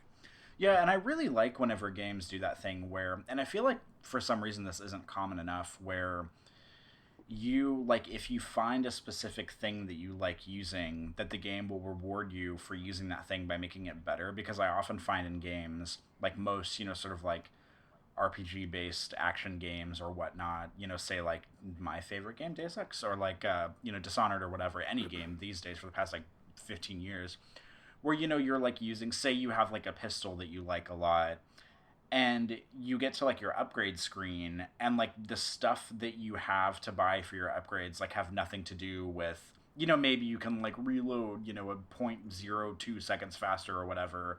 But I like when games do that, where it's like if you find a thing that you like using, the game will then reward you for using it, and like sort of like let it evolve in a way that makes it better. And I don't feel like enough games do that. I totally agree, dude. Like rewarding your playstyle and letting you enrich that playstyle and explore that playstyle that works for you is something that I think the best games do, and is a quality that I think is really hard to capture. And I think a lot of developers struggle with that. But it is wonderful. I love seeing that, and this is a great example of that. Spellbreak is very rewarding. Of if you like this style and you stay with this style, you will be better in multiple ways with this style because you stuck with it, which is great. I wish more games would do that. So absolutely.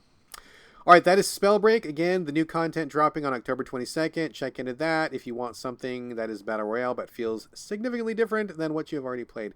Corey, back to you. Now, when we talked about doing this show, I knew that you had Peril on Gorgon, and you said you also had a surprise game, and I'm like, ho, ho, ho, what is this surprise game? I have literally no idea.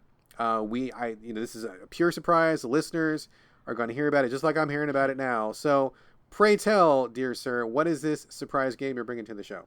Prepare to be disappointed in my surprise game. And this is a true 11th hour game because I just played it for the first time last night, as a matter of fact. About not even 24 hours ago did I play this for the first time. And so I finished Peril on Gorgon, and I was thinking, like, okay, well, like, what's kind of the thing I want to play next?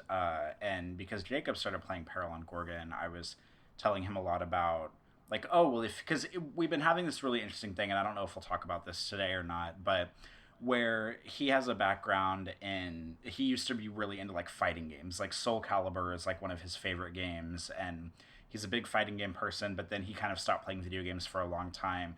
And then obviously, because I'm a big video gamer, I'm sort of doing that thing where I'm trying to like find games that I think he will like based on like what he's played and what he's liked, and I'm trying to like, present some genres to him that maybe he hasn't played before, and you will be either elated or terrified to hear that I've been getting him into walking simulators lately. So, one of my favorite should have seen this coming. Should have seen this coming. So he's been playing those a little bit, and I was actually kind of surprised because he watched me play Peril on Gorgon a little bit. And I was kind of surprised when he was like, oh, yeah, like, this looks like something I would really like, because he's not big into, like, shooters. Not that Outer Worlds is, like, a big shooter. I mean, it is a first-person shooter, but it's, a shooter in the same way Fallout is a shooter, where there's a lot more going on than just shooting. Sure. But he's more into, like, kind of, like, the RPG, like, tabletop aspect of it. And so it got me thinking, and I told him, I was like, well, if you really like this, you should try one of the Fallout games. I was like, they're basically the same thing, but like the map is different and the setting is different, and they're just like really classic games that are good. And so that got me thinking about good old Fallout 76 that came out 2 years ago, I think. Interesting. And okay. Because I was thinking, like, all right, I'm fresh off Outer Worlds again. Maybe I want something that's kind of in the same vein. But Fallout 76, I didn't like seek out to play it immediately. It was just kind of in the back of my mind as like, oh, maybe, I'll get to this one day. And I actually went on Steam last night or the night before, and I was looking up reviews for it, like current reviews, because as listeners and you might know, Fallout 76 had a horrendous launch. It was awful, and train wreck. Yeah, train and wreck. I never played it because and it's interesting for me because Fallout is a game that I love. Like I loved. It took me 2 tries to get into Fallout 3, but when I finally got into it, I loved it. I like 3 more than New Vegas, even though I know New Vegas is like the one that everybody loves the most. I liked Fallout 4. I know a lot of people didn't. I don't think it was like a game changer, but I think at the time it had been so long since the Fallout came out that it just felt like a nice, like warm blanket to wrap myself in to play that game, because it just felt like everything I wanted from Fallout, and it had been so long since I'd played it.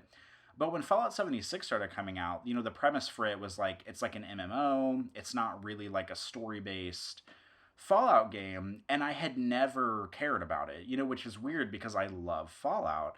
But the whole time it came out, up to its launch, I was just like, yeah, it's an MMO. Like, I don't really care about this at all. Like, it's not really interesting to me. And then it launched and it was a disaster. And I remember it launching to, lots of criticism and it being horrendous and all this stuff. And so I just never thought about it. I haven't, spent more than, I don't know, 5 seconds a year thinking about it for the past, like, a couple of years since it's been out. I love that you like log 5 seconds. Like you're sitting at your desk, you're like, okay, well, this is my time to think about Fallout 76. 1, 2, 3, 4. Okay, done. That is amazing. Oh man, I mean, I'm obviously exaggerating, but I just, was never interested in it. And then, I was thinking about it, and I was like, well, maybe I should just like see what's up with it. Because I know that that Bethesda has been very behind it, and they've been patching it a lot and releasing sort of like new updates and new, game stuff for it. And I remember whenever it launched, one of the big criticisms was that like there weren't really like NPCs in the world, and it didn't really have like, or at least what I remember reading about it was that it didn't have a lot of like story-based Fallout quests, and it was just like there were just like some robots scattered in the world that you talk to. And other than that, it was just kind of like the PvE stuff going on. And, I'm not really into that. But I was reading up on it, and I guess back in April, apparently, they released what they called the Wastelanders update. And apparently, it added like a lot of NPCs into the world. It added sort of like regular quests and stuff and people you can talk to. And I even like watched a YouTube video about it last night.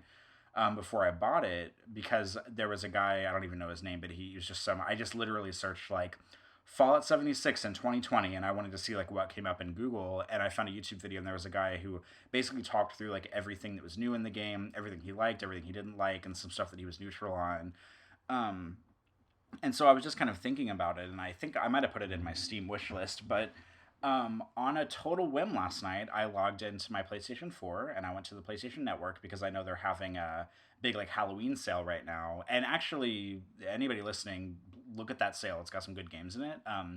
Fallout 76 was on sale for $15 hairs, so I bought it. I was like, why not? I can afford a $15 game. Literally, wow, that is really cheap. Yeah, that is really cheap. And I think it's $40 full price. I think, and of course, there's like stuff you can buy. Like money packs and armor packs and whatever skins and stuff. Sure. But the base game right now is on sale on PSN as part of the Halloween sale for, I think it's either $14.99 or $15.99. And I was like, yeah, I was literally just thinking about trying this game. I like queued up the YouTube video and watched it, and I was like, yeah, it's $15. Like I can afford a $15 game. So I downloaded it, and first of all, the thing that pisses me off about the PSN is you go to the PSN and you look at the game and it says that it's 43 gigs, and I was like, oh great, I'll be able to play this in 3 weeks whenever it finishes downloading.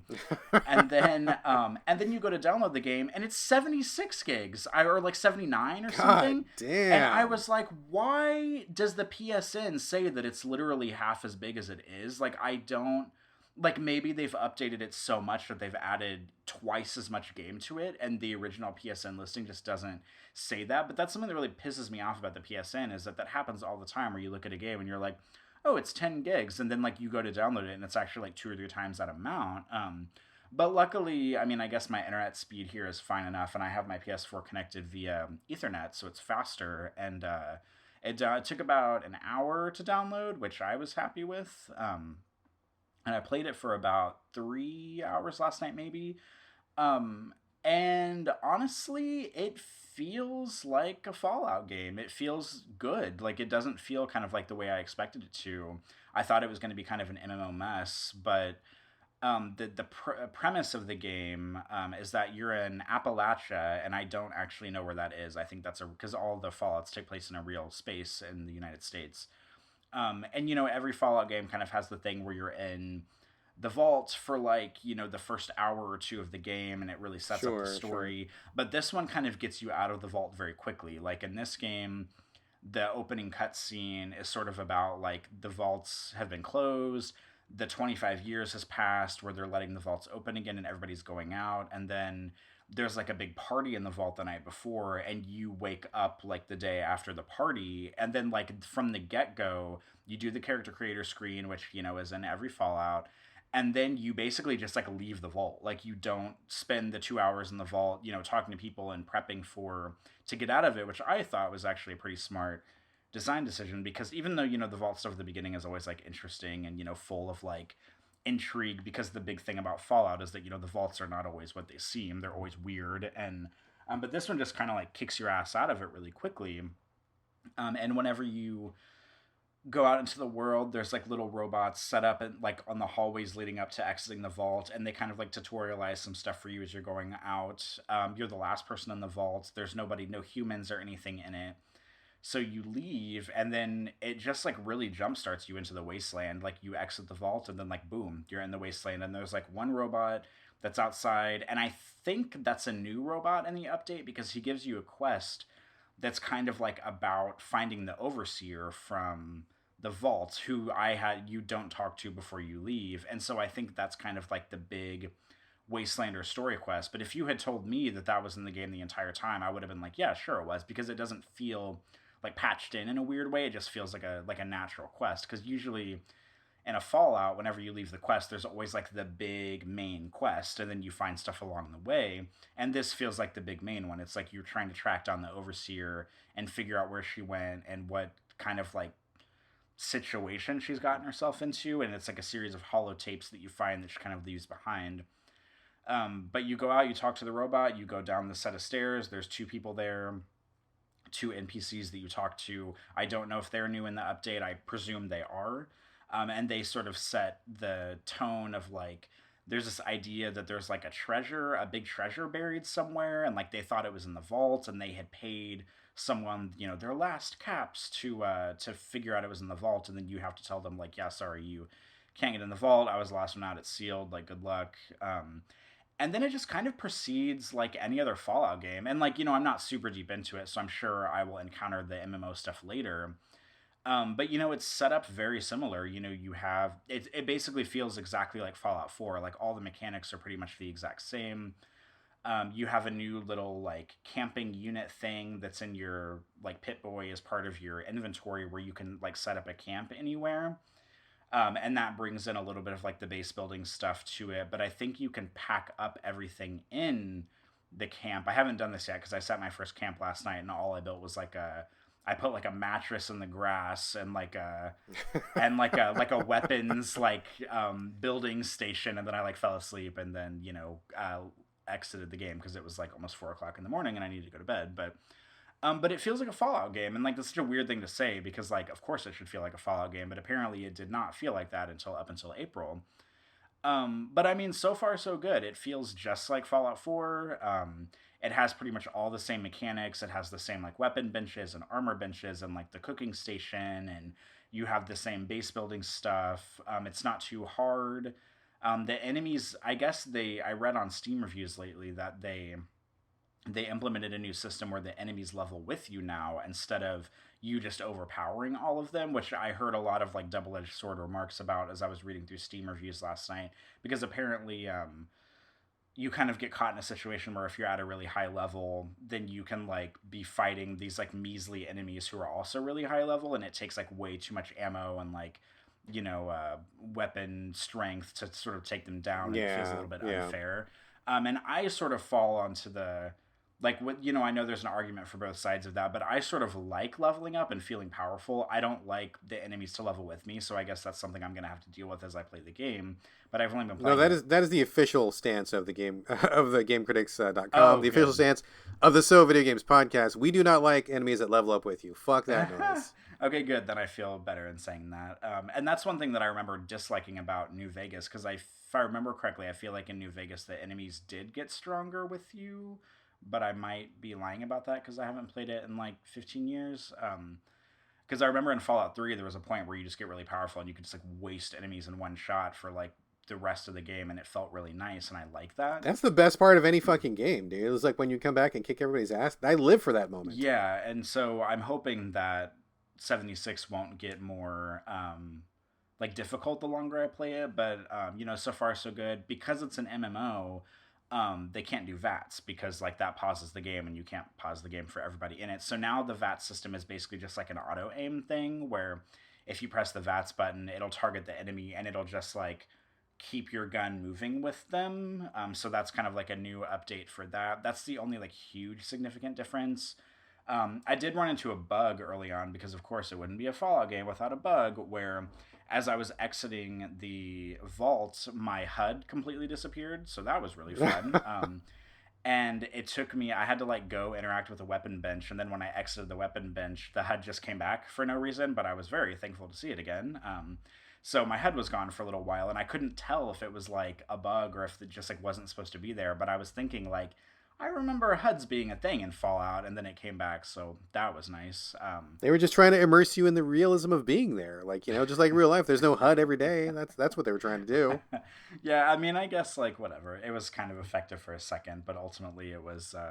I was worried that I was missing out on like tutorial stuff, but I think I have it pretty well down at this point.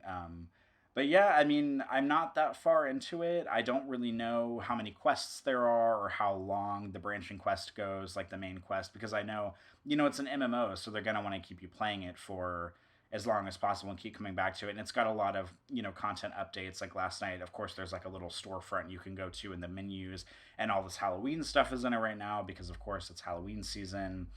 And there's different, I mean, as most games like this go, I think there's different currencies in the game. I know you earn currency from like completing challenges, but there's a lot of challenges in the game. Like when I first got out, I killed like a robot, and it was like, all right, here's your X amount of caps for killing this robot. And then there's probably like one for, killing 10 robots and then killing 20 and 50 or whatever. Like I'm pretty sure that's how the challenge system goes, but for different things. And the upgrading system though is a little bit different, and it took me a while to figure out how it works because now they have this like, I don't even know if I'm going to be able to accurately explain it. They have this like card system where normally when you start a Fallout game, it gives you the special menu and you like put your points and strength or perception or whatever.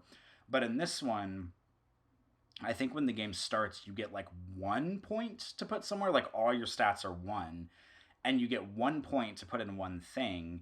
And then every time you level up, you can go into the menu and you can appropriate one special stat to level it up one time. And then you get like a series of cards, and the cards are like the perks in the game where, it's like the one like Bloody Mess where you shoot something and explodes or whatever. So you have this like interface where it's like all like, it looks like a solitaire sheet kind of, and you have these cards and you have like several to choose from, and every time you level up, I think you get to like pick one and like put it on the board, and it applies to your character. And you can also level up the cards. So like I have one, that's like stim packs give you 15% more health, and then if you level it up, they give you like 30% more health or something like that. So it took me like 3 times leveling up to figure out that that's how it worked, because it either A, didn't tutorialize it very well, or B, it tried to, but my HUD was broken, so I don't know which one it was. And also, you have, in order to fast travel, you have to spend caps to fast travel, which in the YouTube video that I watched, the guy was not very happy about that. He was like, this game is like based on fast traveling, so why do you need to spend money in order to fast travel? Which I agree with him on that. And if you don't fast travel and run around, you have now a hunger and a thirst meter.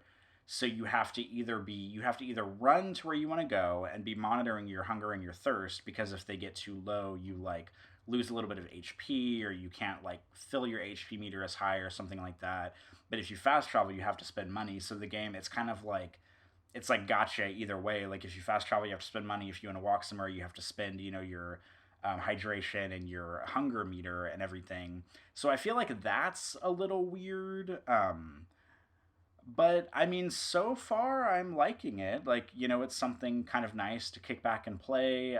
It's been a while. I mean, I haven't played a Fallout since Fallout 4, which came out, God, like 6 years ago or something. So I'm having very similar feelings to whenever Fallout 4 came out, where like, yeah, it's not like groundbreaking. It's not this brand new experience, but it just feels nice to sort of be in that universe again and to be fighting, like the Wadsworth robots and stuff like that, and just to be in that space. But I also have barely scratched the surface of it, so I don't know if the MMO stuff that kicks in later I'll end up hating it, or because I know you can like join factions with people, and sometimes there's like a little thing that pops up on the menu that says like, oh, this person is recruiting, and I think you can like, kind of like in The Division, I think, where you can kind of just like join into their game and go do like missions and stuff with them.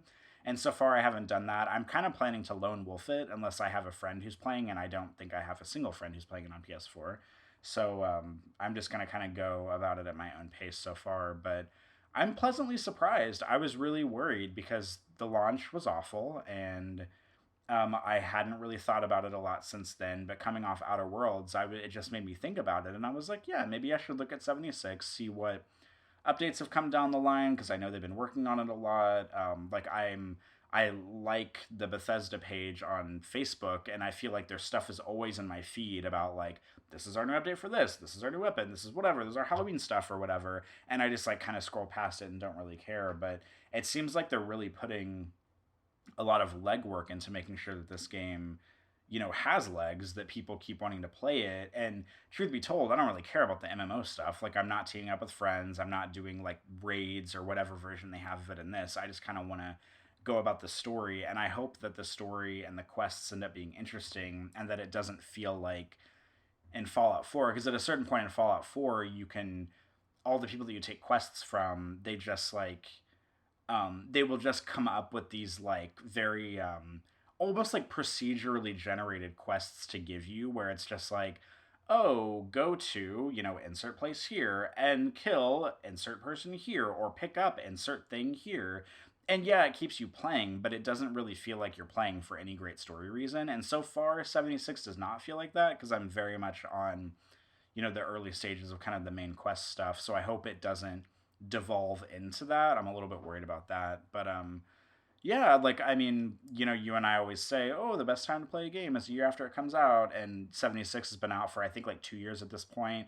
I know they've done multiple big updates to it, and I'm pleasantly surprised. It feels nice. You know, maybe I'll come back on the show later and update, and maybe I'll be eating my words then. Who knows? Maybe it'll suck, because I think it's important to have the idea in your head that just because a game is good at first does not mean it will stay good. So it might not. But I like it so far, and I'm pleasantly surprised, and I'm gonna keep playing it. It'll be like a nice thing to play for like an hour before I go to bed every night, do some quests, stop playing, come back to it the next night, and hopefully it will keep my interest. But I'm enjoying it so far. Right on, right on. You know, Carlos has dipped into it, and he had kind of a love-hate with it. I have been curious about it as someone who likes Fallout, but, you know, kind of hit or miss with Fallout. Liked Fallout 3, loved Fallout New Vegas, really did not like Fallout 4. So I kind of like, you know, like have my ups and downs. And like you, I was not interested in the MMO aspect, but knowing that they've been kind of responding to that feedback and kind of like making it gradually more and more of a traditional Fallout single player experience, that has kind of got me more interested. And if it's $15, I mean, that's pretty good. Although I don't know that I necessarily have time to sink into it right now that it's fourth quarter madness going on. But I am tempted. I may check it out. But then again, I got to be honest, man. Like I feel like way too many games are wanting to be married to you for the rest of your life. Yep. And I'm a little bit worried about signing up for too many of these. Like, I think, you know, dipping into Fortnite once or twice a week and doing the Battle Pass is, I feel like, enough of an obligation. But then I also do Marvel Puzzle Quest, and they just celebrated their 7-year anniversary, and I've been playing it for 6.5 years. So pretty well invested, but I only play that for like maybe 20 minutes a night. And that's like another obligation that I do. But then it's like, okay, so like every single game that I play now is like, oh, we want to be your regular thing. We want you to come back for 5 hours a week. We want you to come back for 10 hours a week. We want you to come back every day. And it's like, okay, I've only got so many hours during the week. And for every one of these forever games that I play, that means I'm missing out on some other game that I could be playing. And so, I mean, I'm going to check back with you, because if there's like a through line to this, like if you come back in a month and say, oh, Brad, I did that villager quest or whatever, and it took me 12 hours and I finished it, and there's a bunch of MMO stuff to do, but I actually walked away with a good experience, that might sell me. Like, if I knew I could dip in and out and have a good experience, I might want to come into that. But if it's like one of those, oh, I've been leveling up forever, and every week there's a new quest, and it never ends, and there's never credits rolling, and there's never a conclusion to anything, then maybe I don't want to do that, because I've already got enough stuff to where I feel like I'm going to be playing it for the rest of my life. I don't need to add any more of those, and I'm really all about those games that like sometimes it's okay for things to end, you know, like I don't need to sign my whole life away. So yeah, that's what's keeping me from playing the Marvel's Avengers game. I'm like tangentially interested in that game, but every single person I hear talking about it is like, yeah, the game's pretty good, but then it just turns into a games of service thing for the end game, and I'm like, nope, I am not interested in that. Like, give me a good game, let it end, and let it be that. Like, not every game has to be. And I mean, I remember us talking about this on the podcast, God, like a year and a half ago. Like, not every game has to be games of service. Like, just let the freaking thing end. Like, put in a multiplayer mode if you want. Like, but just just like let it go. Yeah. Like, I don't have time. Yeah, like you said, to be married to a game for the rest of my life. And even if I like 76, I mean, I strongly suspect, in a calendar year, I probably will still not be playing it. But I mean, if Bethesda can keep stuff coming that's interesting, I would, maybe be more than happy to play it. But I mean, I don't know. I'm only a few hours in, so to be determined on that front.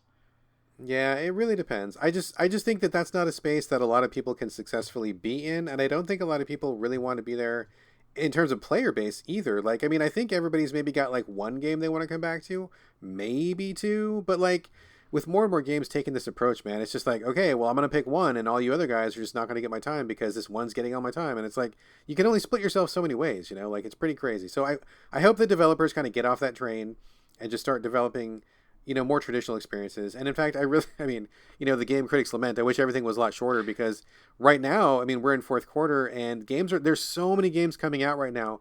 Every single PR person is like, oh my God, please cover our game. And I'm like, dude, I wish I could, but there's only 24 hours in a fucking day. Plus I'm married. Plus I got a kid. Plus I got chickens, right?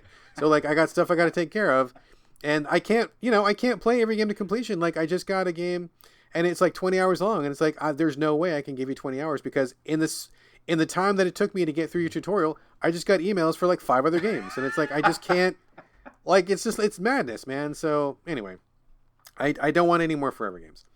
Anyway, thank you for the update. I am kind of tempted, and $15 is a pretty good price, but we'll see. I mean, we can play it together, Brad. Oh God. I don't play games with anybody except for my wife. That is not a selling point, because I don't make time for anyone. I don't have time, but I appreciate the offer. Couple games for me, and then we are out of here. Another recent release, I believe it came out literally today, Space Crew from developers Runner Duck. Did you ever play Bomber Crew by any chance? No. Bomber Crew came out 2 years ago, I believe, where you played the crew of a, I want to say it's like a B-52, like World War II bomber, the kind of one that dropped like the nuclear bombs, like one of those really big flying fortresses where it's got like the gun turret on the nose, it's got the gun turret in the tail. You know what I'm talking about? Those really big World War II planes. Have you seen those? I think so. I'm having flashbacks to the movie Wonder Woman, that Chris Pine flies up into the sky. That's what I'm thinking about right now. I mean, very possible. I don't know. Anyway, long story short, that game was great because it was about managing the crew inside the plane. You were flying the plane in real time, but at the same time, shit was going down. Like, people would be shooting you, and so you'd be like, oh, fuck, I gotta send the engineer to go fix the oil pump because the oil pump is out. And so, like, you would go from an outer view of the plane to the interior view, and you'd be like, engineer, go do this thing. Oh, shit, the tail gunner's out of bullets. Got to get that guy some more bullets. And so you're managing, like, 6 or 8 different people. Everybody's got a different job, and depending on where they are inside the bomber, they had a different effect. Like, if they were, like, in the tail, they would do one thing. If they were at their station, they would do another thing. It was super stressful, super hectic. You like lost people all the time. Like, it felt like you were like in the shit and just fighting for your life every moment. Too many things happening. Really stressful, but in a good way. Like, it was really a very interesting experience. I really liked Bomber Crew a lot. Didn't finish it because I got distracted with other things, but I had like a very favorable experience with it, even though it was very hard and challenging and stressful. Space Crew, which just came out today, is the sequel to Bomber Crew. So if anybody remembers Bomber Crew, you kind of know what to expect. In this sequel, you move things to outer space, as you might tell from the title. Rather than an old World War II bomber, you are now in a brand new spacecraft, which looks like a giant, I don't know, blackboard eraser or something. Like, it just looks like a big rectangle. It's not the coolest looking ship in the galaxy, I will say. Like, a little more style would have been okay there. But basically the same thing. Like, you have a captain, you've got a navigator, you've got a couple of gunners, you've got an engineer. And so you are stationed in a space station, and you have aliens that'll attack you, and they have various missions for you to go on. And they're like, oh yeah, rescue a scientist from the space station. It's going to blow up, get there, and rescue that guy and come back. And along the way, you're dodging asteroids, you're fighting off aliens, and you're like, oh, I need somebody on the rear gun. Oh, but if I put a guy on the rear gun, then there's no one manning the engineer station, and we need somebody there to boost the shields. Oh shit, we'll put him on the shields. Fuck, we're getting shot in the back because there's no one on the gun. Like, what do you do? Like, it's like one of those things where there's like 9 different jobs, but you've only got 6 people, and so you've got to constantly like be like, what is the most important thing right now? What is the thing that I need? Like, what do I got to do? So it's got kind of the same structure as Bomber Crew, but I have to say, I got to be brutally honest, I don't think it's as good a game as Bomber Crew. The problem with Bomber Crew, I think, was it was really, really hard, and if you lost your crew and lost your plane, which you could do, you got sent back like a lot. Like, the punishment for that was really severe. Like, you lost your experienced crew, so you lost a lot of their skills, you lost a lot of the upgrades that you put into your airplane, and you had to like start from scratch. I mean, it was too brutal, honestly. It was too brutal. And I think that in responding to some of that difficulty with Space Crew, I think that they perhaps overcorrected, where I feel like there's not enough to do in the game. There's less things to do, less things to juggle, and it's just a less interesting game overall, where I think it's way more manageable, still difficult, but not nearly as hard as Bomber Crew. It just feels like there's just not enough to do, and I just feel like I'm not as busy. Like, for example, I'm only like maybe a couple hours in, but I've done maybe like 30 missions or something, and they really start to feel very much alike, which was never true in Bomber Crew. I felt like I was always doing something different. In Space Crew, it's like you warp to a place, you will get attacked immediately, you fight off those guys, you warp to another place, you're going to get attacked again, you warp to another place, you get your objective, you do the objective, whether it's pick up a guy, drop off cargo, scan something, warp back home, you're going to get attacked again, fight off those guys, warp again, got to get attacked again, and then you're back to base. It's like that pattern like every single time. And it just gets really fucking old because you're going to get attacked when you go through a warp. It happens every single time. You get into this routine of like, oh, I got to have a guy on a gun and I'm going to get attacked this many times. And it just all kind of just gets like really rote too quickly. And you don't feel like there's enough variation. There's not enough compensating for weird things happening. There's not enough like unpredictability happening. And I feel like the mission variety is really hurting. It needs more variety.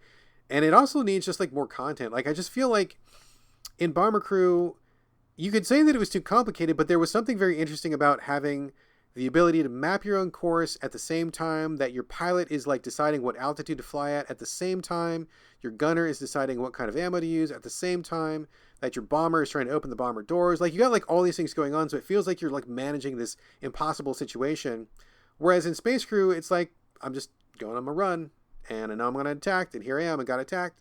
And then I'm going to warp again, and I'm going to get attacked again. There it is again. And it's just like, it just settles into a groove like way too fast. And it just starts feeling really dull. There's not enough variety in the equipment for your ship. There's no other ships to get. So it kind of feels like you're just on this progression where you're eventually going to upgrade to the better guns because that's what you do. There's not like a lot of choice. There's not like a lot of room for experimentation.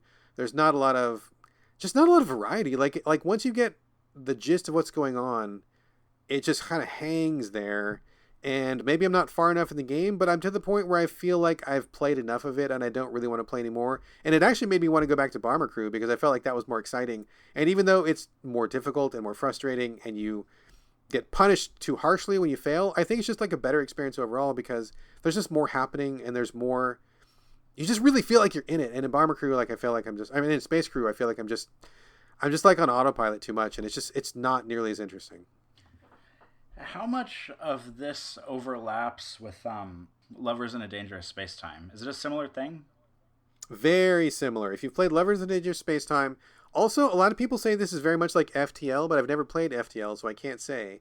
But yeah, if you've played Lovers in a Dangerous Space-Time, same basic idea where you've got like 4 stations, but you've only got 2 crew or 1 crew or something. And so you're constantly like going back about, oh, I got to be on the guns, I got to be on the steering wheel, got to be on the shields or something. Like basically the same idea, except for like you die way more in either Bomber Crew or Space Crew. It's tougher, it's harder, but basically the same idea. Okay, because Lovers in a Dangerous Space-Time was rad as hell, so there's that. I love Lovers in a Dangerous Space-Time, but I will say that in its favor, you can do multiplayer in Lovers in a Dangerous Space-Time, which really kind of like makes that experience kind of stand out. And it's not nearly as lethal. I think that the developers are pretty okay with you dying in either one of these games. It's less punishing in Space Crew, more punishing in Bomber Crew, but they're fine if you like blow up your fucking ship and your entire crew wipes. Like, they're totally okay with you doing that. Whereas in Lovers in a Dangerous Space-Time, it's more about like the teamwork, having a good experience with your partner. Same structural idea, but I think the end result is a very different feeling thing. Gotcha. Okay. Yeah, this does. And there's no multiplayer in Space Crew. Yeah, because the multiplayer is like what really like I couldn't imagine playing Lovers in a Dangerous Space Time by myself. That sounds like it would be kind of miserable. So knowing that these games don't either sounds like it sounds like it's like, I have enough stress in my daily life. Like I don't need to play a game that's just going to stress me out even more. That's how I feel about that. Both of these games are hyper stressful because they can go from I'm doing fine to oh my god I'm about to die like in 10 seconds. It's really I mean they're deadly. They're very stressful. You're constantly doing a bunch of things at once. If you don't want that kind of stress, don't come here. But I think for what it does, I think these developers have a good formula. I think that this kind of a game is a really interesting kind of a game. I just feel like they maybe... I can't believe I'm saying this. I mean, I don't feel like they made it too easy. I think they made it too simple. And I think that's an important distinction to make. I feel like there's not enough happening, not enough choice, not enough content, not enough mission variety. I'm fine with it being easier, but I just wish there was more variety. And I feel like I am probably going to get too bored to tell if it gets more variety later because I will just have lost interest before I get there. You know what I mean? Do you think it would have been helpful if the games would have come out in the other order? Or do you think if you would have played the second one first, you would have remembered it being so mediocre and monotonous that you would not have wanted to play the other one? It's interesting because it does kind of feel like a backward release. It does feel like a step back. Like this is simpler, smaller, more straightforward. And it seems like Bomber Crew, even though it's 2 years older, is the more advanced, more complicated, more challenging. So it is interesting. If I had played Space Crew first, I would have liked it more. And then I think I would have liked Bomber Crew even more because it kind of ups the stakes a little bit. Not that necessarily everything has to be harder as the sequels go on, but there's just more going on with it. Like more systems, more choices, more options. Space Crew feels very pared back and very small. So, I mean, it's okay, but I got to be honest, I'm not going to finish it. It got kind of boring, and I just feel like I'm doing the same thing over. And I did go back to Bomber Crew, and I'm having like a way better time with that. So I guess in the interest of serving the developers in this particular segment, maybe pick up Bomber Crew and kick them a couple bucks for that, or check out Space Crew if you want something else. But there's that. One more shout out before we wrap the show. Started playing a game called Rebel Galaxy Outlaws, which is the sequel to Rebel Galaxy. Have you played either one of these? No, but true to your legacy, you have brought another game that has a ridiculous name to the show. I'm glad I didn't disappoint you, sir. Rebel Galaxy Outlaws is basically the same thing as Rebel Galaxy, but they have like totally got a lot more money in development, and it really shows. You play a freelance space pilot who is a lady, and there is a story, lots of animated cutscenes, which are pretty good. You lose your ship, and you get stranded on this rock, and you ask a friend for some help. And he's like, well, I have this like really junky ship that I can give you. That's all I can spare. And you're like, okay, back in business. So he gives you what is the equivalent of like a spacefaring garbage truck. It's like a real piece of crap. Bad guns, bad engines, bad armor, whatever. And you have to like start doing jobs to make enough money to upgrade the ship. Later on, get a better ship. Lots of story missions. You can fly anywhere in the galaxy that you want to. There's like stuff like on a job board where it's like, oh, deliver this piece of cargo or kill these 3 pirates or something. Really straightforward stuff. But then there's also story quests where it's like, oh, here's a cutscene and I'm introducing this character and this is kind of advancing the whole plot. So there's a good balance, but there's tons of content here. If you like that kind of a game where you're just like left to your own devices to wander space, like you can buy, iron on one end of the galaxy and buy it low and sell it high on the other end of the galaxy and make a bunch of money that way. Or you can do simple patrol missions, or you can be a good guy, you can be a bad guy, you can align yourself with the pirates, you can align yourself with the space sheriffs or whatever. So it's like one of those like job sims where if you were an outer space pilot, like doing this kind of stuff, this is the kind of stuff you would do. And it's a really huge area. There's tons of stuff, tons of content. But that is basically the same thing as what Rebel Galaxy delivered. What they have done with this sequel is they have poured a shitload of money into like the graphics and the music and the interface. This is a fucking slick game. Like it looks money, dude. Like the opening cutscene is amazing. Like your ship, it's a piece of crap, but it looks like a great piece of crap. Like it looks really good. Like, the interface is kind of like done as if you were looking at the control panel of your ship, which is kind of neat. Or you can pull back and do a third person, like behind the ship view, which I think is more effective. But either way, like, it looks really good. Like, all the planets look really good. Like, just the graphics of being in space is really good. And they've really done some smart things. Because when you're actually flying the ship, what ends up happening with these space sims is, like, if you get into combat, you end up, like, spinning around, trying to find your enemy, like, looking at your radar, looking in space. Everything is black, and so it's kind of disorienting because you don't have a horizon, right? It's really tough sometimes. They've made some really smart choices when it comes to the combat, where if you find an enemy on your radar, you hit a button to lock onto him. All you have to do is hold down one button, and your ship will follow that motherfucker no matter where he goes. Like, you don't get lost. Like, you follow that guy, which is huge, huge help. Like, if you get lost in space, which I think everybody does, having that auto follow is fucking amazing. You don't have to use it if you don't want to, but if you want to, it's great. It also really helps with the auto targeting. Also really hard to do in 3D space where everything's black. So I think that is really awesome. The other really, really smart thing that they do is, like, when you're on a mission, you're in the fucking galaxy. It's fucking huge, right? If you look on your map and say, oh, here's my target, it's like 5 planets away or whatever, all you have to do is point towards it. If you hold down the X button, it's like, do you want to warp there? Yes, I do. Boom, you're there. You do not have to, like, drive all the way there, which is what these games usually do, right? They're like, if you don't have a warp drive or something, they make you, simulate the experience of being in space or something. I love just, like, warping to where you need to go. It's like, boom, cut out the filler. I don't want to watch me flying in space in blackness for like 7 minutes. Just get me there. They fucking just get you there. When you get there, they let you auto follow the ships. They've automated so much of this, but in really smart ways where you are not struggling with, like, being lost in 3D space, right? Like, you are just playing the game. The systems are supporting you. You're doing meaningful things the way that you want to do them. And it's all happening at a very rapid pace. So I think that they've done a wonderful job plotting out what this game is, making it player friendly, implementing systems that are really fucking smart, that make a lot of sense, and make the whole thing just really fucking playable. It's a huge game from what I can tell, and I do not have enough time to, like, take it from start to finish. But, like, I was very impressed with what I saw. And when I am in the mood to, like, be a space hauler or a bounty hunter or a, arms dealer or whatever I want to do, like, this is the game I'm going to come back to. This is really well done. And I would really recommend this to anybody who wants to live that space bounty hunter lifestyle. And if you played Rebel Galaxy and bounced off of it because it was kind of low rent, like, give this one a shot because they have upped their game in every respect. This is like the same basic game, but, like, everything is better. So if you like that game, or even if you didn't like it, this one is doing some pretty amazing things. And it is, like, it's nice to see a game where they spent the money where the money needed to be spent. They made the decisions that needed to be made, and everything feels like it's popping. So this one is really, really great. A little bit of a more tutorial would have been great, but otherwise, very impressed with this one. It sounds like this is the game that is what Samus Aran and Metroid does between actual Metroid games. Oh my god, dude. Oh my god. If they could map a Metroid part when you got down on the planet, this game would fucking dominate so hard, dude. Like literally, you're right. This is what Samus does between planets. I mean, there's no planet part. You can go down and drink in the bar, talk to people, but there's no action, right? Like, you're just in the ship. Man, if they could marry the Metroid stuff to the ship stuff, this would be like million seller, dude. Like, it would be like game of the year. It would be pretty amazing. Oh, good. I'm glad to hear that.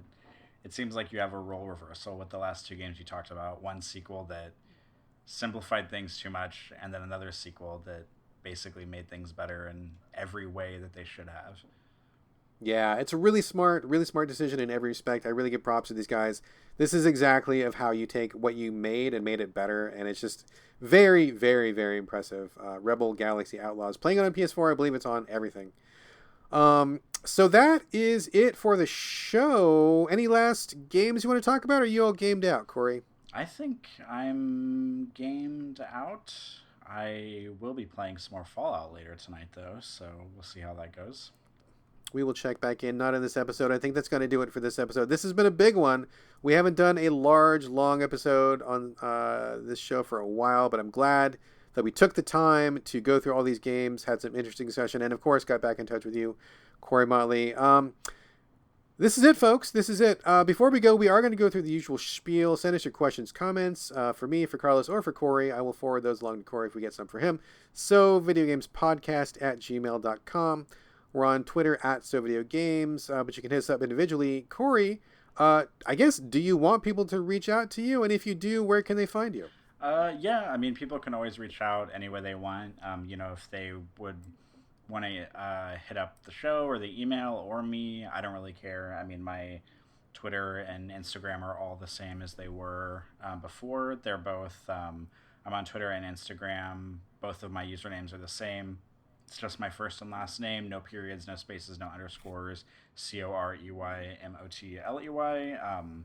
And don't feel like I didn't tell my divorce story. This, I'm speaking directly to the audience right now. I didn't tell my divorce story so that everybody would send a bunch of mail and be like, oh my god, we're so sorry. That's not what this is. So if you want to, great, but I mean, I don't really like attention in that way. So but if you have questions or have comments or whatever, I'm obviously open to reading anything, but just know that I didn't come on here to talk about my divorce for attention or whatever, because that's not how I am at all. But if you want to get in touch for that or for any other reason or whatever you feel like doing, I can be found on Twitter and Instagram, Corey Motley, CoreymOtley. Excellent. And as usual, I'm on Twitter and Instagram, BradGallaway, all A's, no O's. Corey, thank you so much for coming back. It's so great to catch up with you, man. I know that we kind of gone our separate ways in terms of podcasting, but you're always a great friend. I love talking to you. I love spending time with you, and it's just such a treat to be able to have a couple hours to just sit and just bullshit about stuff and just to be here with you, sir. Thank you for coming back. Yeah, I'm glad. I'm always happy to come back and guest star every once in a while. Like I said earlier, I have not been playing that many video games lately, but I've done it a few times where if I'm reviewing something or playing something important, I'll come back and chat about it. And it's nice to feel this was such a constant thing for us for a long time, and this feels I feel like right now I could be sitting in my apartment in Omaha, Nebraska, where this started for me, just doing the same thing. It feels like Christmas morning or something. Well, you are always welcome back anytime. You know that. You always have a chair here at So Videogames. And actually, just to pause for a second, it occurs to me that I never explained why Carlos isn't here, and maybe people are actually wondering what happened to Carlos. I apologize, folks. I should have said that up front. Carlos is really, really busy with real life stuff. He's taking a week off. He will be back next week. Carlos isn't going anywhere. We just had Corey for one special episode. Thank you so much for filling in. I don't know what I would have done without you. So thank you for being here on So Video Games. Thank you, folks, for listening to So Video Games. And we will be back here before you know it. In the meantime, this is bye from Brad. And bye from Corey.